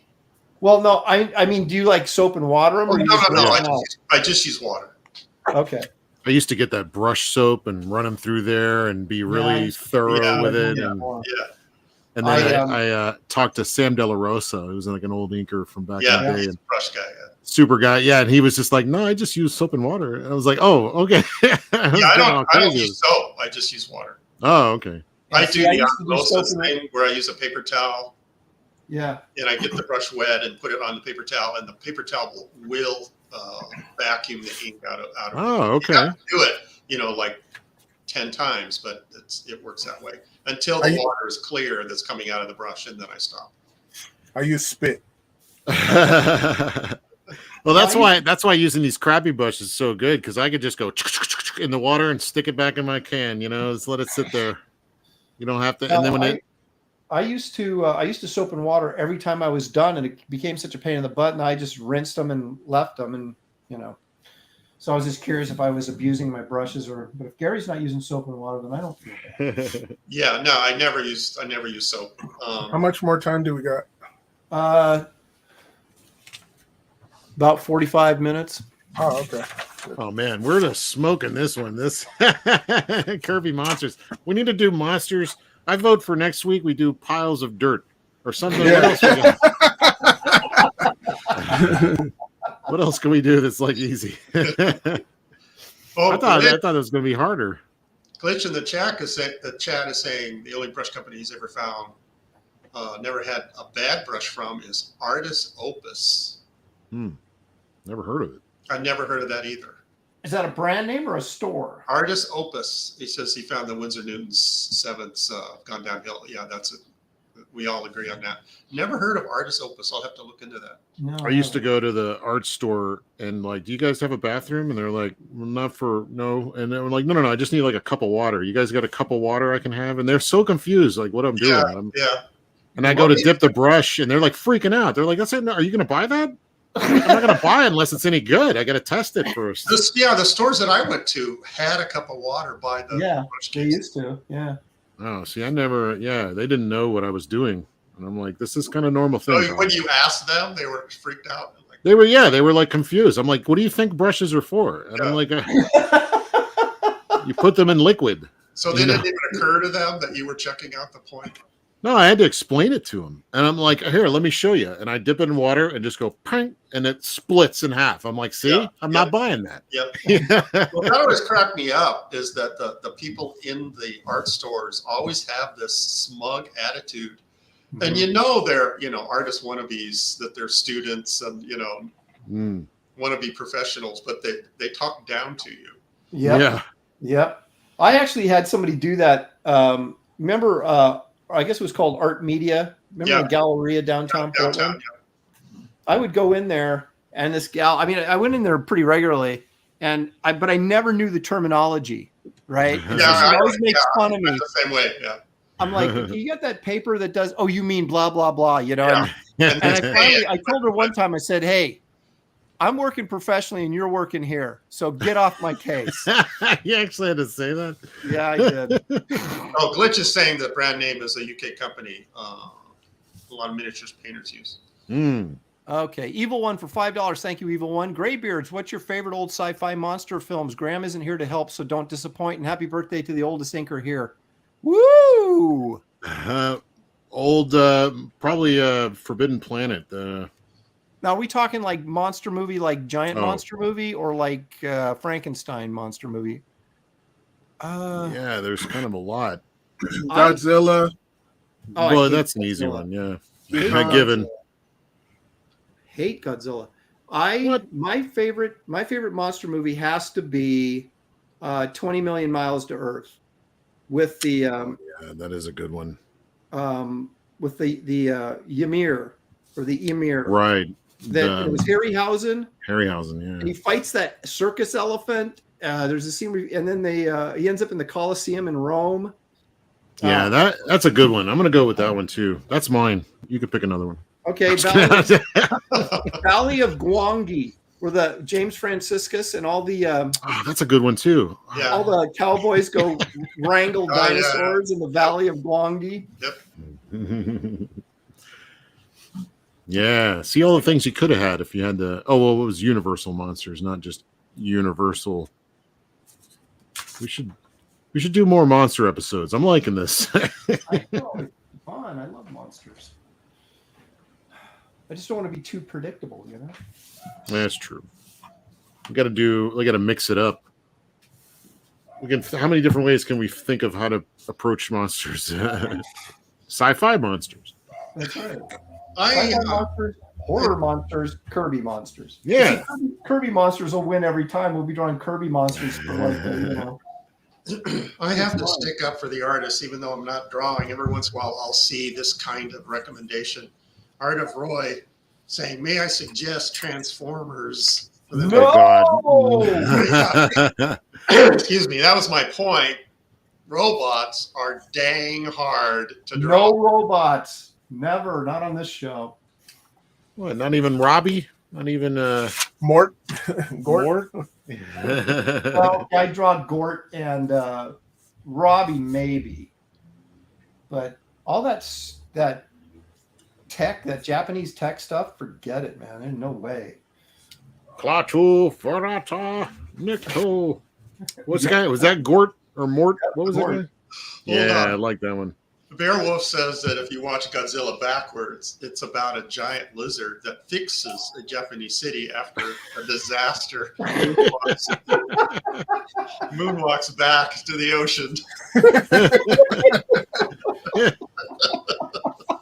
What a good guy that That's the Godzilla kind of is. Godzilla movie I want to watch.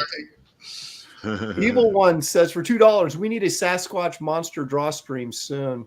Oh, That's right. We can do Sasquatch, Yeti, and the skunk ape. And we'll see how they, if they're relatable at all. Mm. Come on, you can draw Chappie.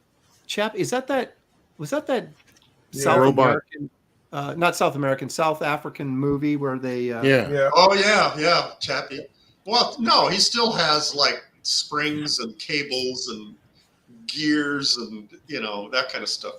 Yeah, if we're gonna do that, I'd rather draw like Johnny Five alive. From oh my gosh, Short like Circuit. that movie. Oh my gosh. What was the name of that?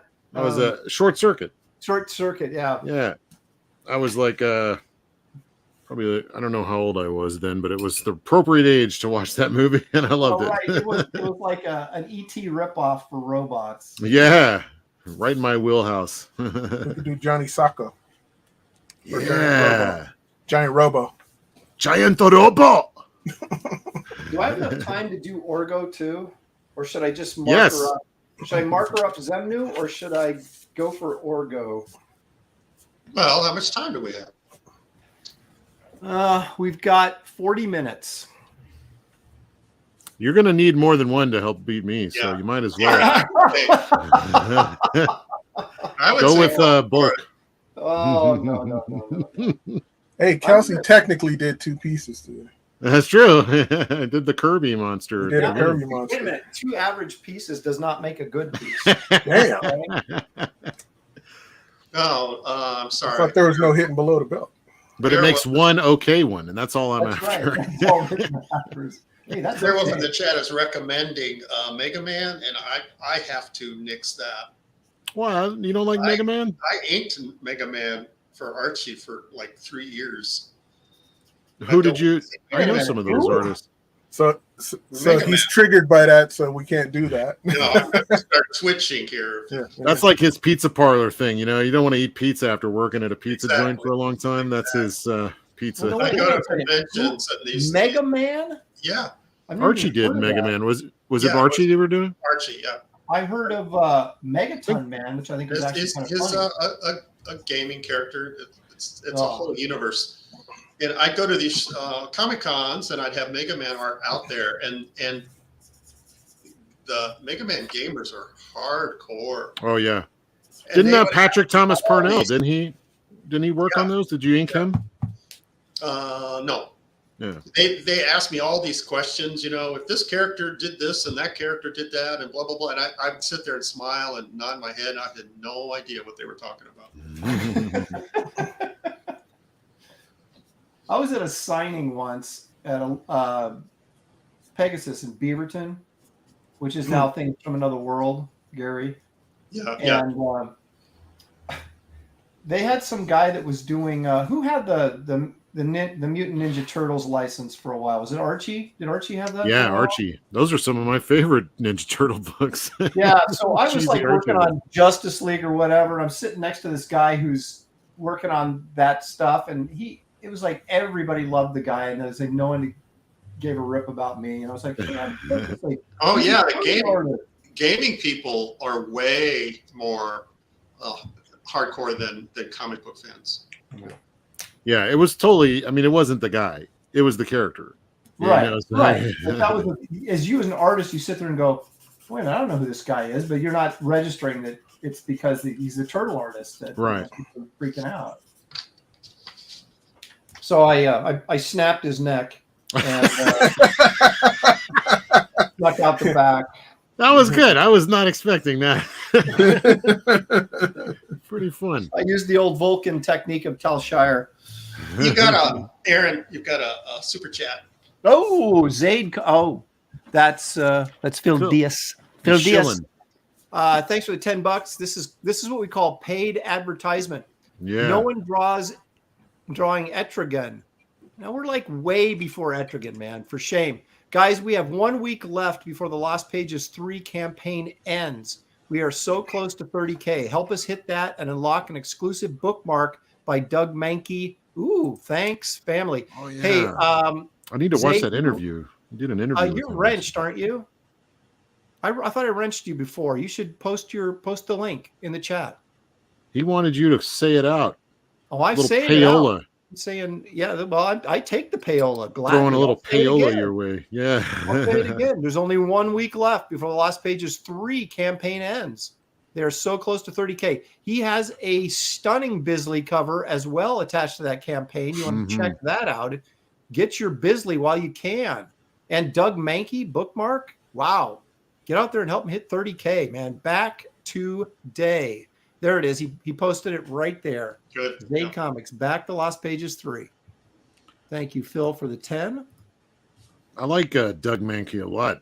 He's So do I. It's a good yeah, dude. he's fun. And a nice guy to be doing this. I think he did Phil's animation stuff for like one of his other campaigns. I don't know if Phil ends up with all these people, but somehow he's got a knack for You gotta have the cash, baby, to pay them. why? Yeah, I don't know. Yeah, I'm sure he does. Michael Bancroft is hanging out. I don't understand his comment. He says, He's Australian. It's kind of hard to He understand. says him. he just started shooting what? Shooting who? I don't get it. It's an Australian thing. They just shoot people over there. Yeah. They are criminals. Their gun laws are stricter. He could be game shooting, for dinner or something.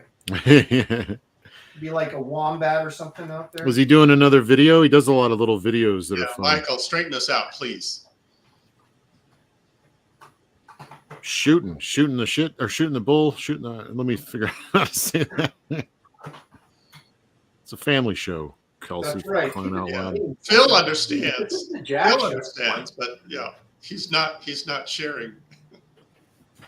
Was Phil like, Jack oh. show. Well, Oh, my before goodness. long, we can get I'm this gonna- show on the right track. I'm going to fill a pen and try not to make a mess while I'm doing it. Bancroft is saying Danny DeVito reference to Aaron's saying that he broke that guy's neck. Oh, Just snapped it. you're a So, movie yeah, fan. You you should have watch known that stuff, huh? reference. Can't believe you didn't know that reference. I was So-called not- movie guy. Never a Danny DeVito fan until I Yeah. saw Sunny in Philadelphia. Oh, I thought you were going to say Batman Returns. He was He so was good in that. hilarious in Sunny in Philadelphia. Yeah, he was. He was very good. I like his movies. He made that movie Hoffa. Oh yeah. He can play a real mean dude. Yeah. It's funny how some of these guys, I'm seeing all these Joe Pesci clips from like different mob movies. The guy's like 4'0", and yet he's like, you're like afraid of him. You know? Yeah. He's intimidating. I just watched. He did so good in the recent Scorsese movie where they're like old farts. The Irishman. The Irishman, very good. It was a little disappointing at the end. I was just sad. It made me sad, even though the guy is like a horrible murderer. I don't know the way they did it. I'm like, oh man, that's kind of sad. Well, they had Pacino, De Niro, and Joe Pesci in it, right? Yeah, and Pesci looked really thin. Like he had lost a lot of weight, maybe for the role, maybe just getting healthier. I don't know, but he looked old. Yeah, he is. He looked older than De Niro. He might be, as far as I know. I don't actually know. Those guys, don't exactly live a clean lifestyle. Yeah. Mobsters? Yeah. No, I mean the actors. Oh, okay. They're not aging well. Pacino was in it. Pacino was on fire, man. That guy still has a lot of energy, but he was looking pretty old too. But not bad actually. I actually enjoyed the movie. Everybody was talking about how long it was. It didn't feel that long to me at all, even though it was like 3 hours. Well, yeah, that was kind of the knock on it, right? Was that it was kind of long and slow. Yeah, but it didn't feel that way to me at all. I was really into what was going on. I was like, how is this going to work out? Because I've seen Jimmy Hoffa stories before, but this one, I don't know if it's true or not, but they pretty much tell you what happened to Hoffa, at least in the case of this story. And it was like pretty much what you would imagine. But is he buried in the football field or what? No, that's the rumor. That was always been the rumor. I don't know. I don't want to give spoilers. People haven't seen it, but well, come on, it's been out for years. I'm never going to watch it, so you got to spoil it for me. It came out like last year, didn't it? How long? When did it come out? It's been a couple of years. Well, in that case, let me spoil The Sopranos for you. Let me. Well, we all know the ending, right? The ending is the ambiguous ending, right? Is it? Well, I don't know. I never watched that show either, but I did see that ending scene, and I was kind of like, great show. Yeah. I don't know. I mean, I saw an episode where who's the young guy the younger guy, right? And he. Oh yeah, I forget his name. Yeah, he's a F up. Yeah, he's. yeah. The guy that owned the restaurant or whatever, he took his hand and jammed it in a boiling pot of spaghetti sauce, and I was just like, yeah, that's good mobster action right there. I don't want these people are mobster on mobster action. Good stuff.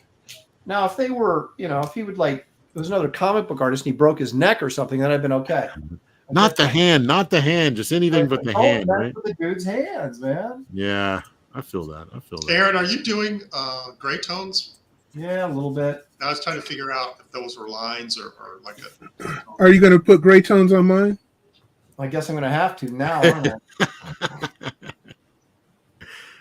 Better hope I don't use any whiteout. Yeah. I'm gonna do Mike Miller's laugh. That was an appropriate Mike Miller laugh for that comment. Evil One is asking us if David is done. No, I think he was. As David would say, you don't need to worry about what David's doing. Yeah. He every once in a while he has to get up from his table to claim food. That means his wife has left it on the table and walked away. That's usually he'll go run in there and grab it really quick and take a bite out of it. Or just for one of his kids. Put his mark on it. Yeah. He's like, I just took a bite out of it. It's mine now. That's right. I think we're joking. That's what he does. I know. Yeah. The chapter think we're joking, but it's cutthroat in that household, man. Yeah, you got to get your food where you can. Mike says he does not laugh like that. You don't?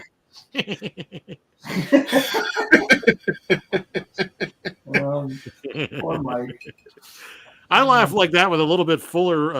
I'm like, it's a little bit different. It's the same, just a little different. Oh man, we're a kind group of Graybeard. It's all in love. All in love. That's right.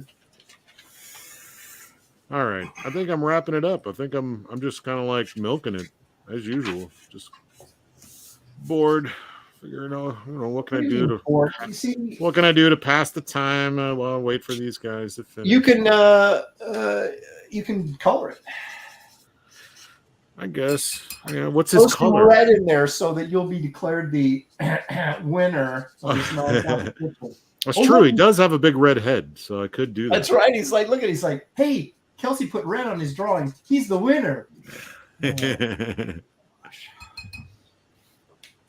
Hey, well, don't sweat the I am technique. almost done Works. with this, and I'm gonna go for Orgo with less than 30 minutes. I'm gonna go make me a sandwich. An Orgo sandwich. All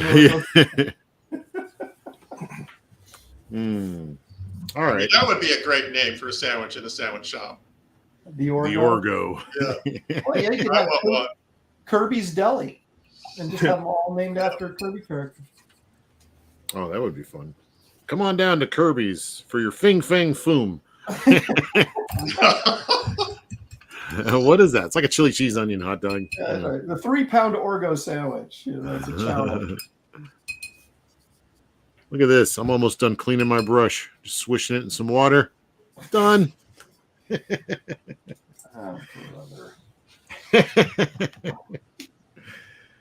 Oh, up with this. Now I can't stop doing the mic laugh.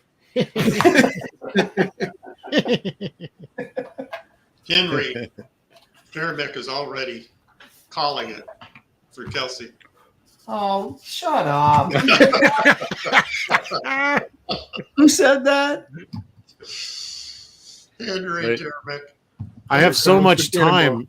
There's still a chance I can mess it up. We'll give it a shot. No, I gotta wait a minute, I gotta take care of Henry here. Hang on a second. There. Dang. That was actually, I have to admit, that was satisfying. Oh, Throw some splatter in here just because I got the now time. you're gonna, okay. Get some splatter up in here. I don't know. That doesn't look.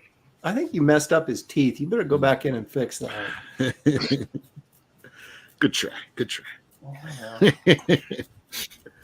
I It's already been called. I was splattering this morning and I kind of got carried away. That's a Darth Vader piece that I'm working on. Ooh. I I'm just gonna. have to fill in the blacks, but this took, I Oh. like a big Go full screen. quarter Wait, Gary, hold it back up. Hold the it quarter back Yeah, up. let's size see. drop fell on it and I had on the splatter. Hold Oh, it back up. Again. Show us again. And so I had to white out on Ooh, splatter. white out. Try to fix it so you couldn't tell. So it's done except for the black. So I have to fill it. I've never heard of anybody whiting out dots and splatter, to get the. Well, I mean the They're too black close together. the black dot drip that fell on was literally the size of a quarter. Oh yeah, Don't you okay. hate it when that Yeah, I can happens? see What that. are we looking at here? I don't know. This has been down there for a while. I just Oh, noticed it. this is the Sam Schwartz stuff. Oh. Yeah. He's you see, he does wrinkles, like real wrinkles and stuff. It's clean. Yeah, I was always into Sam Schwartz. Hold on a sec, Kelsey. Sorry to interrupt. Mm. Mike is saying no one wants to hear about my morning splatter. Yeah. Nice. All right. Oh my gosh. What's this show become? Yeah, see, Kelsey, you've turned this into the Jack show, man. What? You're the win. I didn't do that, did I? You did. I just am what I am. What can I say? I am what I am. Toot toot. Look at those characters running in the middle panel. That's hilarious. He's going like all Neil Adams and having him run out of the panel, man. Well, that's one of the things Sam. What I liked about Sam's stuff is that he went out of the panel a lot. Like anytime, and he always has some bit of movement, some bit of action that he's doing. That's not Sam. I don't know who that is. I think some Barbie. Yeah, but you know the reality is, I mean, oftentimes you draw a figure or something, and you just the way you laid it out, you don't want to cut it off there, so you just have it broach into the next panel and say, "Yeah, I meant to do that." I mean, look at this. He went into the Well, there he third did. panel here. That's crazy. This is crazy right here. It is, because it's leading the eye into the wrong panel. And they put the word balloons down like they're standing on the this word is They're balloon. standing on it. I've never seen that before. this is nuts right here. I've never seen that. Wow. Sam. Before, wow. But you know, he's probably doing 10 pages a day. Well, that's. You think he was lettering it too? So he was able to do that. I think he does. I think he did his own lettering actually. Yeah, so possibly. Boy, that was one of those where it was like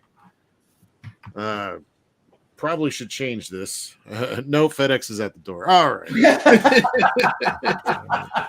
Yeah. You know what? It's not that bad. We've all been It actually kind of works now that I think about it. Mm. You know, All right. That's our precious art form, right? It's all about deadlines.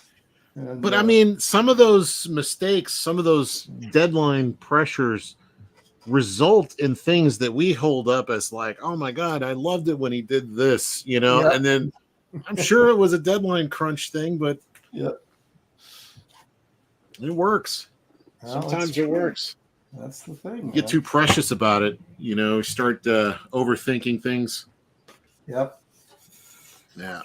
I am going to go in with some white. I got to erase, but all that, it's all wet right now. I got to wait. So Dude, I'd you got wipe some that time. whole thing out and start over if I were you. I mean, I don't know. It's not a competition, but, you know. geez. Well, I could white it out and make it a whatever you're doing, the snowman guy. It's like the Why don't you bird go X- full John Byrne and make him in a Yeah, That's snowstorm what I while was you're going at to say. it? It's like the John Bird X-Men issue, right? Yeah, Alpha I actually Flight. remember that character from a John Byrne issue of Alpha Flight. Was he in Alpha Flight? Yeah, it was Alpha Alpha Flight. Flight. That's Yeah, right. okay. Yeah, I remember him from that. Well, no, are you thinking Wendigo or are you thinking? Oh, maybe. Yeah, Wendigo. you're right. Yeah, it might be Wendigo. Yeah. Would you say Wendigo, not Windingo? Yeah. Oh, I was thinking of Mandingo. That's what it is. Oh my goodness. What? What about Family Show? Yo. Are you telling on yourself? You know, see that name popped in my head, but I have a better filter than you, Aaron. Yeah, what is this? Candyland? Come Well, on. dude, it was a book and it was a movie. What do you want me to say? It's part of pop culture, you know? Actually, that's directed. I still have not seen that movie, but it's directed by one of my favorite old school directors. So, like, I really want to see it, and I'm sure it's. I mean, I'm sure it's what it it can't is. be bad, right? It can't be bad. It's just the rep it has. Oh my gosh. Good old days, man. The 70s, baby. Good old days, back when we can have movies like Mandingo. That was Aaron saying that, not me. I didn't say that. You said it. Yeah, says Aaron. Yeah. Here I I'm think Kelsey's giving me quotes now to get me in trouble. It's like, I want to say that's the director that was it Fleischer that ended up doing. He ended up doing the 20,000 Leagues Under the Sea for Disney. really? He was the son of Max Fleischer, right? Really? I The didn't know that. animator. Are you That's making actually fun of why me? Disney. The rumor is that's why Disney hired him, because they were competitors at the time. But no, I think the story happened where he was talking to him, and his father actually was like, I know a good director for you, and actually sent his son over there. So who knows? But man, that's one of my all-time favorite movies, 20,000 Leagues Under the Sea, Yeah. Disney version. Bingo. Yeah. No, not Mandingo. Not Mandingo. Or it could have been, it might not have been Fleischer. It might have been the guy that ended up doing the Star Trek, the motion picture. Robert Weiss? It might. Okay, now that you say that, I don't think it's Robert Weiss. gonna Because say- Robert Weiss was quality, man. He was super Robert Weiss quality. didn't direct Mandingo, did he? Is that what you're saying? It's possible. I think it's actually Fleischer that did But it. everything's possible, and Kelsey. Let me look at it. Well, it's because I confused those guys. They're two of my favorites. They've done a lot of movies. Fleischer, okay, Fleischer did 20,000 Leagues Under the Sea, but did he do Mandingo? He did a lot of movies. But so did Robert Wise. Evil One is saying Richard Fleischer did 20,000 Leagues Under the Sea. Richard Fleischer. Who do I keep saying? No, you were just saying Fleischer. Oh, okay. Well, who did Mandingo? That's the question, right? Robert Wise did. I doubt he did Mandingo because that's the guy that did, West Side Story and Sound of Music. And right. He edited, Orson Welles on. Leg Kick says you're thinking of 20,000 Leagues to Uranus, which is a different movie. Why are we even talking about Mandingo? Because I just brought it up. Man, we're like, little kids. Any little art. Any little distraction. It is Fleischer. We go off on a tangent. Yeah, Richard Fleischer did it. Yeah. He also directed Red Sonja and Conan the Destroyer. Oh, did he? Oh, you know what? Yeah, Richard Fleischer. Didn't he take over Superman 2 halfway through? That's Richard Lester. That's Richard Lester. Yeah. Okay. Sorry. He also did Fantastic Voyage, which I love. Great one. Did the Vikings. Remember that one? Wait a minute. Fantastic Voyage. Is that the one with Raquel Welch? Yeah, the old school one. Yeah. Yeah, when they all got shrunk down and went inside somebody's body to cure them of whatever disease they had or whatever. Yeah, he did the Vikings with what was his name? Kurt Douglas. Oh yeah, the Vikings. That's a great Viking movie. It is. He did the original Narrow Margin, which I love the remake. Tony Curtis is in it. Well, wait a minute. The jazz singer. What was the one that Lee Majors was in? Wasn't Lee Majors in a Viking movie in the 70s? No, he was. I bet that was a smashing film too. Yeah. Hey, you got to come on, Lee Majors. He was a $6 million man, dude. You got to give him a little respect. Yeah, so Richard Fleischer, man, he's a good director. Go check him out. He's got a lot of good movies, classics. Barabbas, great freaking flick. Barabbas, yes. Yeah, so he's a solid guy. Asked in the chat about doing an inking book. I'm thinking about it. That's as far as I would commit. I'm thinking about it. Another one, like a sequel? reprinting. Yeah. Oh, okay, yeah.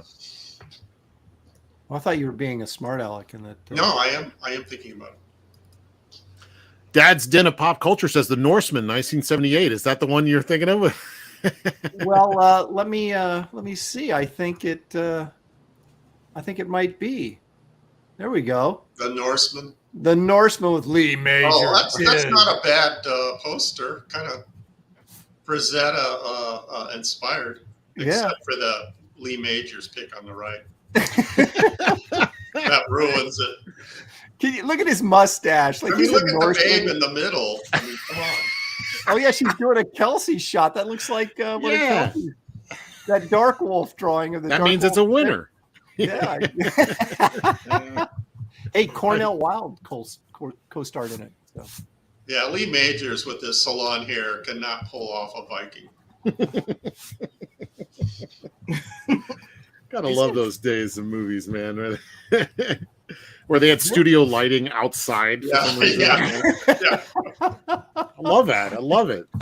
Everything looks great. We'd always think these guys, you put them in a television show like Lee Majors as a $6 million man, you totally bought it, right? But then you put him in any other role and you say, this guy's a horrible actor. How did he ever make it in Hollywood, Yeah, like the guy from, what's his name from I Dream of Jeannie? What's that guy's name? Larry Hagman. Merle Haggard. He was, of course. That was not Merle Hagman. That Larry Hagman. Yeah, the guy that not Merle. Merle. Oh my goodness. Yeah, the guy in Dallas. He was like an asshole. Yeah. I mean, he was an asshole in Dallas, but I grew up watching him on I Dream of Jeannie, so I never bought it. Yeah, I agree with that. Yeah, he thought just by putting on a cowboy hat that he was a new character. Right. I mean, it worked for other people who didn't watch I Dream of Jeannie, but I was obsessed with that show when I was a kid. So. Well, yeah, Barbara Eden. Are you kidding me? Yeah. Yeah, enough said. Barbara Eden, enough said. Oh my gosh, she was beautiful. Yeah, David, good that time. might be someone I would consider doing a portrait of. Barbara Eaton. That would be There you good. go. Yeah. There you go. Do it. Do it. Do it right now. We got a few minutes. 20 minutes. Do it Yeah. now. Okay, Kevin Wolf is saying Fall Guy was great. Yeah. I would have to disagree with that, but then What? he saves the comment by saying Heather Thomas. Yeah, there you go. I actually met them but at the a Fall car Guy, convention. He was playing What? the same Heather character. Thomas? Met all of them. I met the Lee Majors, Heather Thomas, and the goofy kid that was always hanging around with them in the show. Oh, really? I mean, I went there to see the truck. Yeah. You know, I wanted to see the Fall Guy truck. I didn't care about, you know, Lee Majors, but I did get a Heather Thomas signed poster. She had posters where she's in like a one-piece diving suit, you know, and it was unzipping it where breasts are hanging out. And my mom, being a very, very good lady, bought that for me. You still have it? No, I didn't. No, I wish I did. I don't even know what happened. Signed it. You got rid of it. A lot of water damage. Yeah. Well, when I move, I leave pieces of myself behind, so I'm sure Yeah. somebody's still got that on their wall somewhere. Yeah. G Money's like, yeah. Next topic. No, I do stuff behind too, but yeah, I wanted to see that. Dan's Den. Pop culture is making a definitive statement. He says that he thinks Barbara Eden might be the most beautiful woman who was ever on TV. Really? I wouldn't go that far. Agree with that, dude. Maybe And then, Marianne. hold Maybe on. Marianne. Talk about variety Man. of taste. Kevin Wolf says, I like Big Valley too. Barbara Stanwyck. What? Ooh. No. What? Oh. Aaron, could you cannonball this guy? Yeah. Oh my God. Kevin. Big Valley. Barbara Stanwyck, you know. Let me look. I gotta look for this. No, don't do it. Kevin, do you think Kevin? Oh, I hate to do this to you, man, but seriously, I'm not done yet. I'm not done yet. Yeah. H is for heretic. Jack Elam. I thought he was going to say Jack Elam was the best looking woman on television. Jack Elam and Deacon Jones were in the Norseman. Really? Deacon Jones, how is he a Norseman? Yeah. Barbara Stanwyck looks like my grandma. Like she did when she was young. Yeah, that's funny. Oh, for Nah, crying. I like any woman Not from an today. Italian Western. That's my Wait a minute. choice. She was. Oh, come on.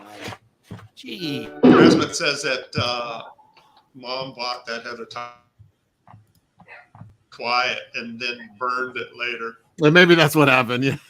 She's like, I can't disappoint my son. Sorry, it burned in a fire. I don't know what happened to it. Yeah, she burned it in a fire when she was warming the house in winter. She purposely threw it in there. But it's summertime, Mom. Why were you starting a fire? Geek Avenger says that he likes Agnes Moorehead when she was young. You know what? I have to agree with you. No. She was very exotic looking. Give me some reference. What was she in? Slow down. Slow down. I can't name something she was in when she was young, but if you Hang on. You know? She was not well presented in Citizen Kane or in Orson Welles films. She was actually pretty good looking as an old woman in Bewitched. Yes, but no, if someone, well, you guys are busy, but you pull up an image of her when she was young. She was very attractive. Was she the mom in Bewitched? Is that what you're saying? Yeah. No, she was Bewitched in Wizard of Oz. No. I'm kidding. Oh. Kelsey's like, what? Well, no, just for a half second, I thought maybe you were right. Now, who was the one in Bell Book and Candle? The Kim Novak. yeah, Kim Novak. Kim Novak. Don't get me started on Kim Novak. Yeah, she was a fine-looking lady. Yeah, she was. She was amazing. And Bell Book and Candle, for any of those who don't know, is where Bewitched came from, right? Yeah, Isn't that yeah. the- yeah. Jimmy Stewart. Jimmy Stewart, that's right. Which I had no idea. I found that movie by accident because I just go try old movies and just see it. I'm like, oh, Jimmy Stewart, I'll go watch this. And then I'm like, God, this feels like something familiar. And I didn't really. That was a kind of a creepy movie it was kind of like a right. comedy, It wasn't it? was. But it showed New York in a really interesting way. And Yeah. I don't know that a lot of movies had that New York in it. And it's really interesting to see. Yeah, it's like New York Underground. Well, it's when they first started really also freeing up the camera. So you're getting like rooftop shots Right. Yeah. of like New York and that you'd never see at that time period, you know? Yeah, good stuff. Speaking of Jimmy Stewart, I have never seen Anatomy of a Murder, which is an Otto Preminger film, and it came on TCM and I recorded it, and it just reminded me I've yet to watch it. And I've had it for like 2 weeks now, and I gotta watch that. Oh yeah. Because they had Witness to the Prosecution, which if you haven't seen that movie is fantastic. With Tyrone Power as accused of murdering his wife. Marlena Dietrich is in it. Oh. I don't think I've seen that movie. And Charles Lawton is the defense attorney. And Elsa Lanchester I have not seen that. plays his like secretary, nursemaid kind of person. And I've heard of it. This Great actor. the ending, it has an amazing twist ending. An amazing twist ending. What's that name again? Witness for the For prosecution. the prosecution. Yeah. With Tyrone Power. And Anatomy of a Murder came on right after that. Actually, they did that. Then they did 12 Angry Men with Henry Fonda, which is That's great. a good one. Yeah. Yeah, great one. And then they had the Anatomy of a Murder with Jimmy Stewart, and I was like, dang, I've never seen this. I want to watch it. And so I got it recorded, but I just haven't. Maybe I'll remember to watch it tonight. Maybe if I finish Orgo in time. Yeah, I was about to say. You got work to do, pal. I don't think I'm going to get Orgo done. I thought he'd be easy. He is, but in 10 minutes, I don't think it's going to happen. But I'm going to try, Kelsey, because I give it the old college try. I gave it the old GED try. That's not as hard. That's not quite as much effort as the old college try. GED try. I love it. One slick dude says Agnes Moorehead played in Dark Passage with Bogart and Bacall. Oh. I forgot about that. Yeah, thank you. I just watched. We went to the movie theater, the Joy Theater here in Tigard, because they do like old run movies every once in a while, and they had The Big Sleep, which talk about a convoluted plot. But he was in with Key Largo. He was in with her, and then Dark Passage. Are those the only three that Bogey and Bacall did, or is there another one? I don't. Who knows? I don't know. I'm going to go on record. I was never a Bacall fan. Really? No, Oh, I no. don't like that gravelly voice for women. Oh, I love her. No, I don't. That smoker's voice. No, I'm sorry. Marlena Dietrich also in that category.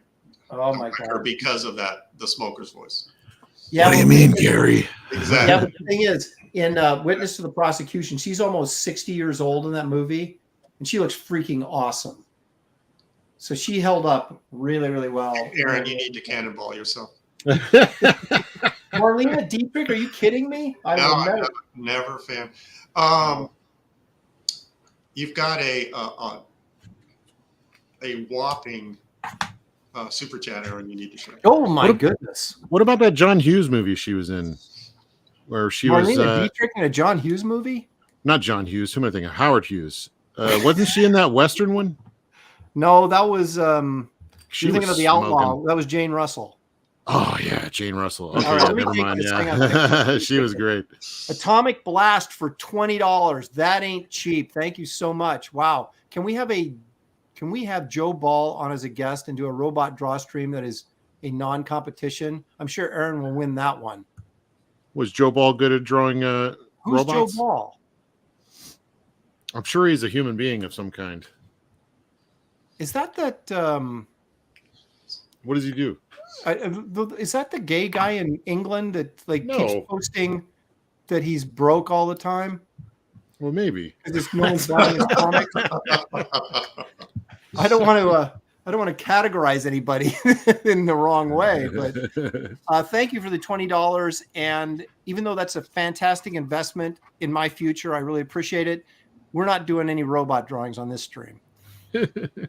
Aaron, could you read the previous one by Fritzy Schnitzel?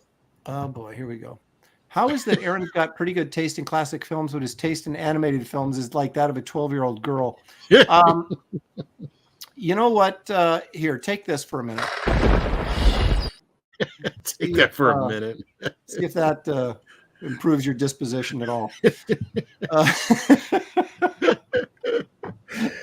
Oh, wait a minute. Evil one for $2. Get off your cell phone, Kelsey. You keep freezing. Oh, I'm freezing? that's maybe that's I'm sorry. It's my screensaver takes over. All right. Oh, okay. That should be it. Henry Jeremick says Julie Newmar was hot. She was. Wait a minute. Food of the Gods 2. I remember Food of the Gods, the first one, with that guy who used to be a fake evangelist. What was his name? Oh, yeah. Isn't that the guy with the Marjo Gortner. Did he have Wasn't curly he in hair? Food of the Gods? I think he was. Yvonne Craig was hot as a firecracker. She played the green alien girl in Star Trek. She did in third season. Yep. And she got blown up, unfortunately. And also Batwoman on TV. Batgirl. Come on, Grey Wolf. Commissioner Gordon's daughter. Yeah, she was. She was great. Didn't we meet her, Gary? Wasn't she at that one show? David, you were there. Yep. They had all the Batman gang together for that one show. Mm-hmm. And we spent most of the time talking to the Tabitha from Bewitched, except she was an adult. Well, she was interesting. Yeah. We were all like mocking the people trying to sell their stuff. And Mm-hmm. she joined in on the action, the mocking action. Yeah. No, it's funny. I got a picture. It was so funny because I traded her. I did a drawing for her, and I traded for one of her 8x10s. And she goes, "Well, do you want one of me now or one of me when I was a kid?" And I go, "Why would I want one of you now?" I That's right. I remember that. Yeah. And it came out wrong, but But she took it, and she wasn't insulted. She laughed. no, she kind of laughed about it. I said, "Oh, I Yeah. want one of you when you were Tabitha." So I go home and tell Shelly, "Oh yeah, I met Tabitha from Bewitched," and he's like, "Oh, great, whatever." And then she showed up on TV getting interviewed, and she's like this really good-looking blonde, and Shelly's like, "Oh, so this is who you met? What else?" And I'm like, we talked a little bit, had coffee. It was no big.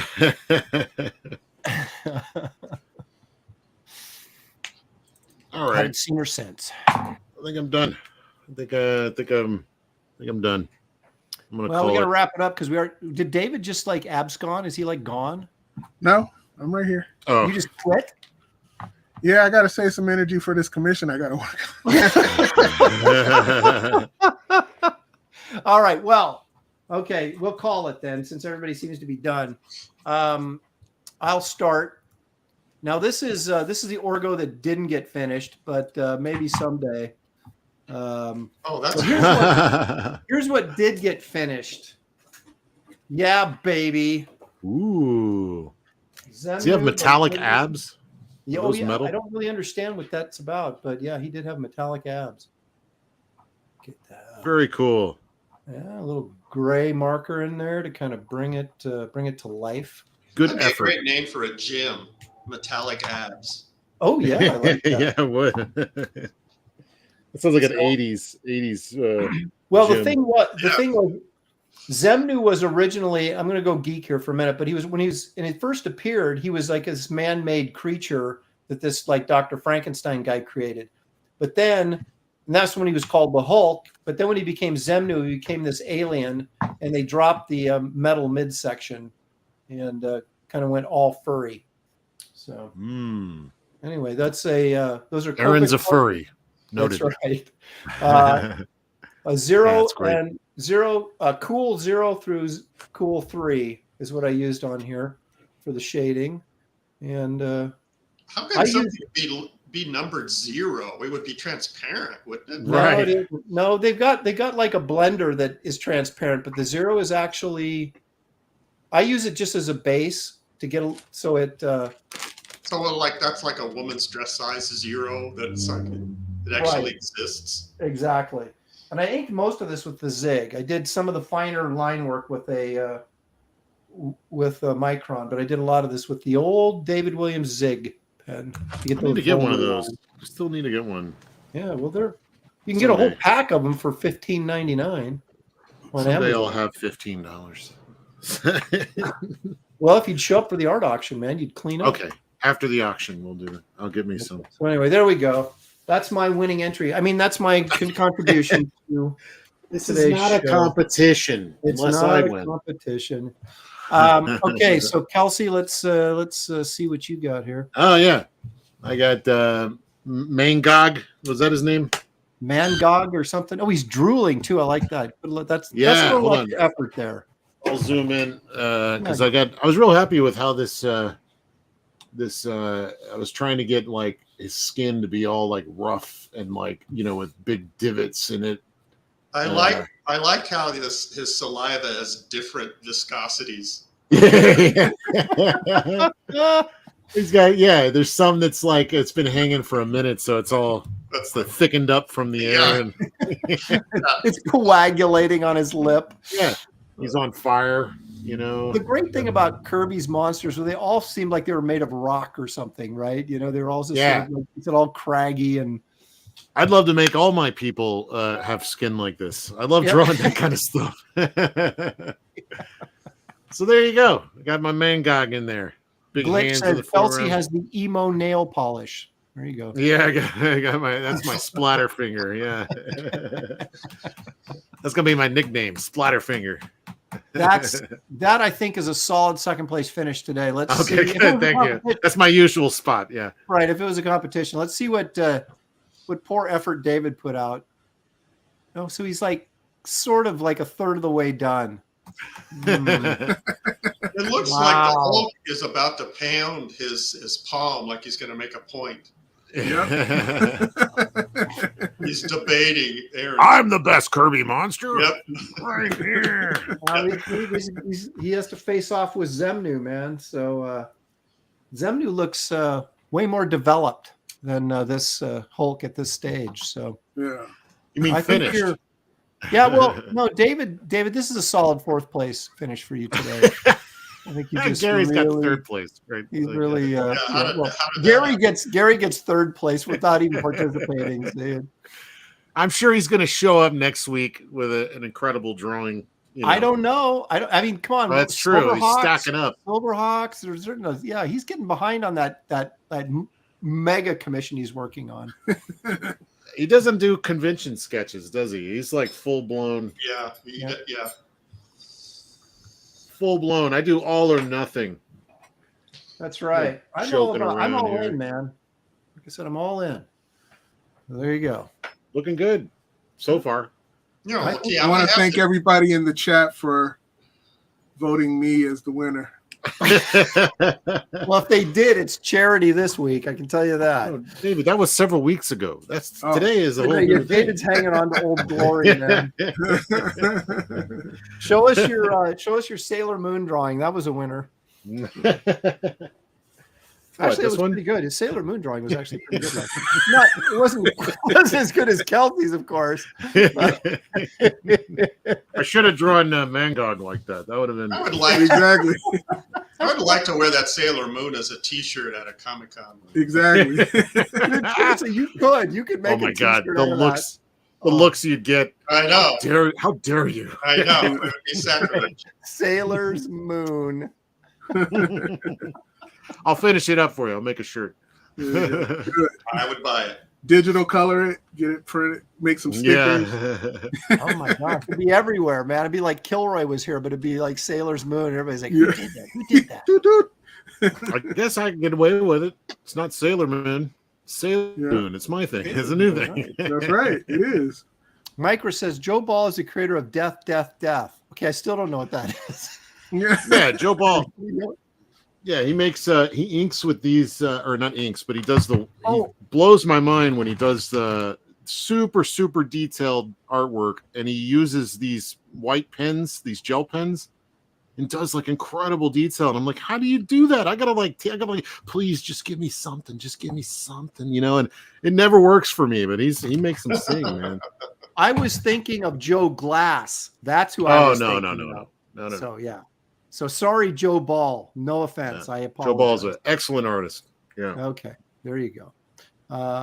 Evil One says that he'll get Sailor's Moon tattoo on my bum if you pay me enough. I don't know. Is that advertising though? Because you have to walk around with your pants down everywhere for everybody to see it. So I don't know if you get the advertising out of it. Oh, that might be worth it. That's a lifetime ad.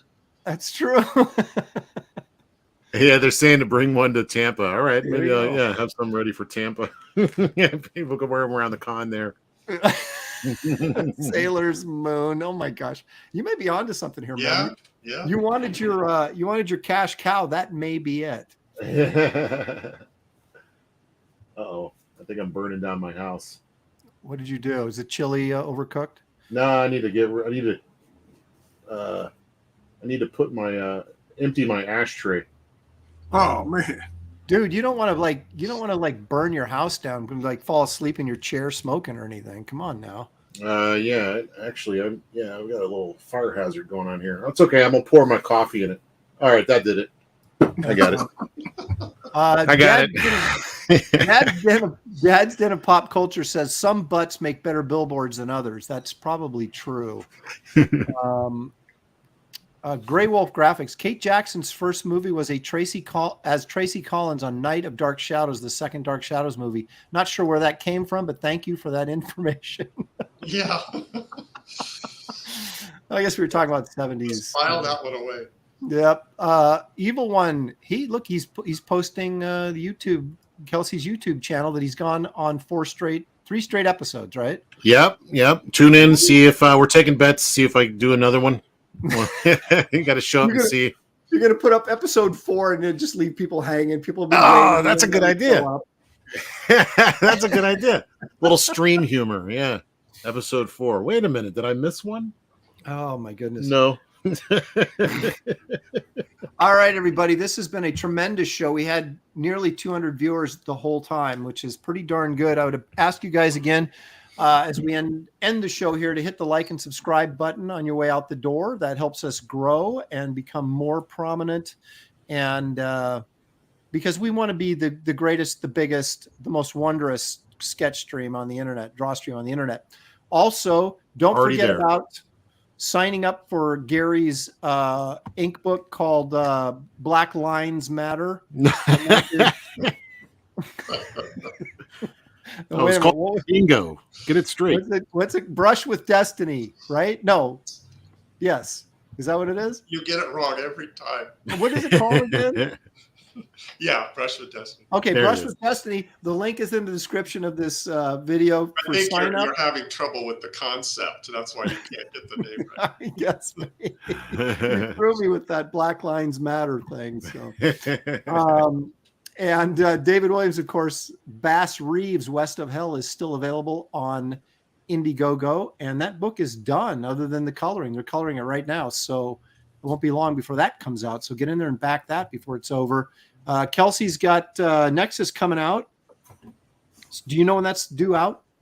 No, I don't know yet. I think it might be a couple of months. I'm pretty sure it's coming out this year from Dark Horse. And then we got the other one I'm working on, which we're hopefully going to be crowdfunding also this year. And hopefully I'll be crowdfunding Shank this year. So hopefully I'll have a bunch of stuff. That. So you got all sorts of irons in the fire that your mother built with your poster of yes. And I'm behind on all of it, so I got to get to work.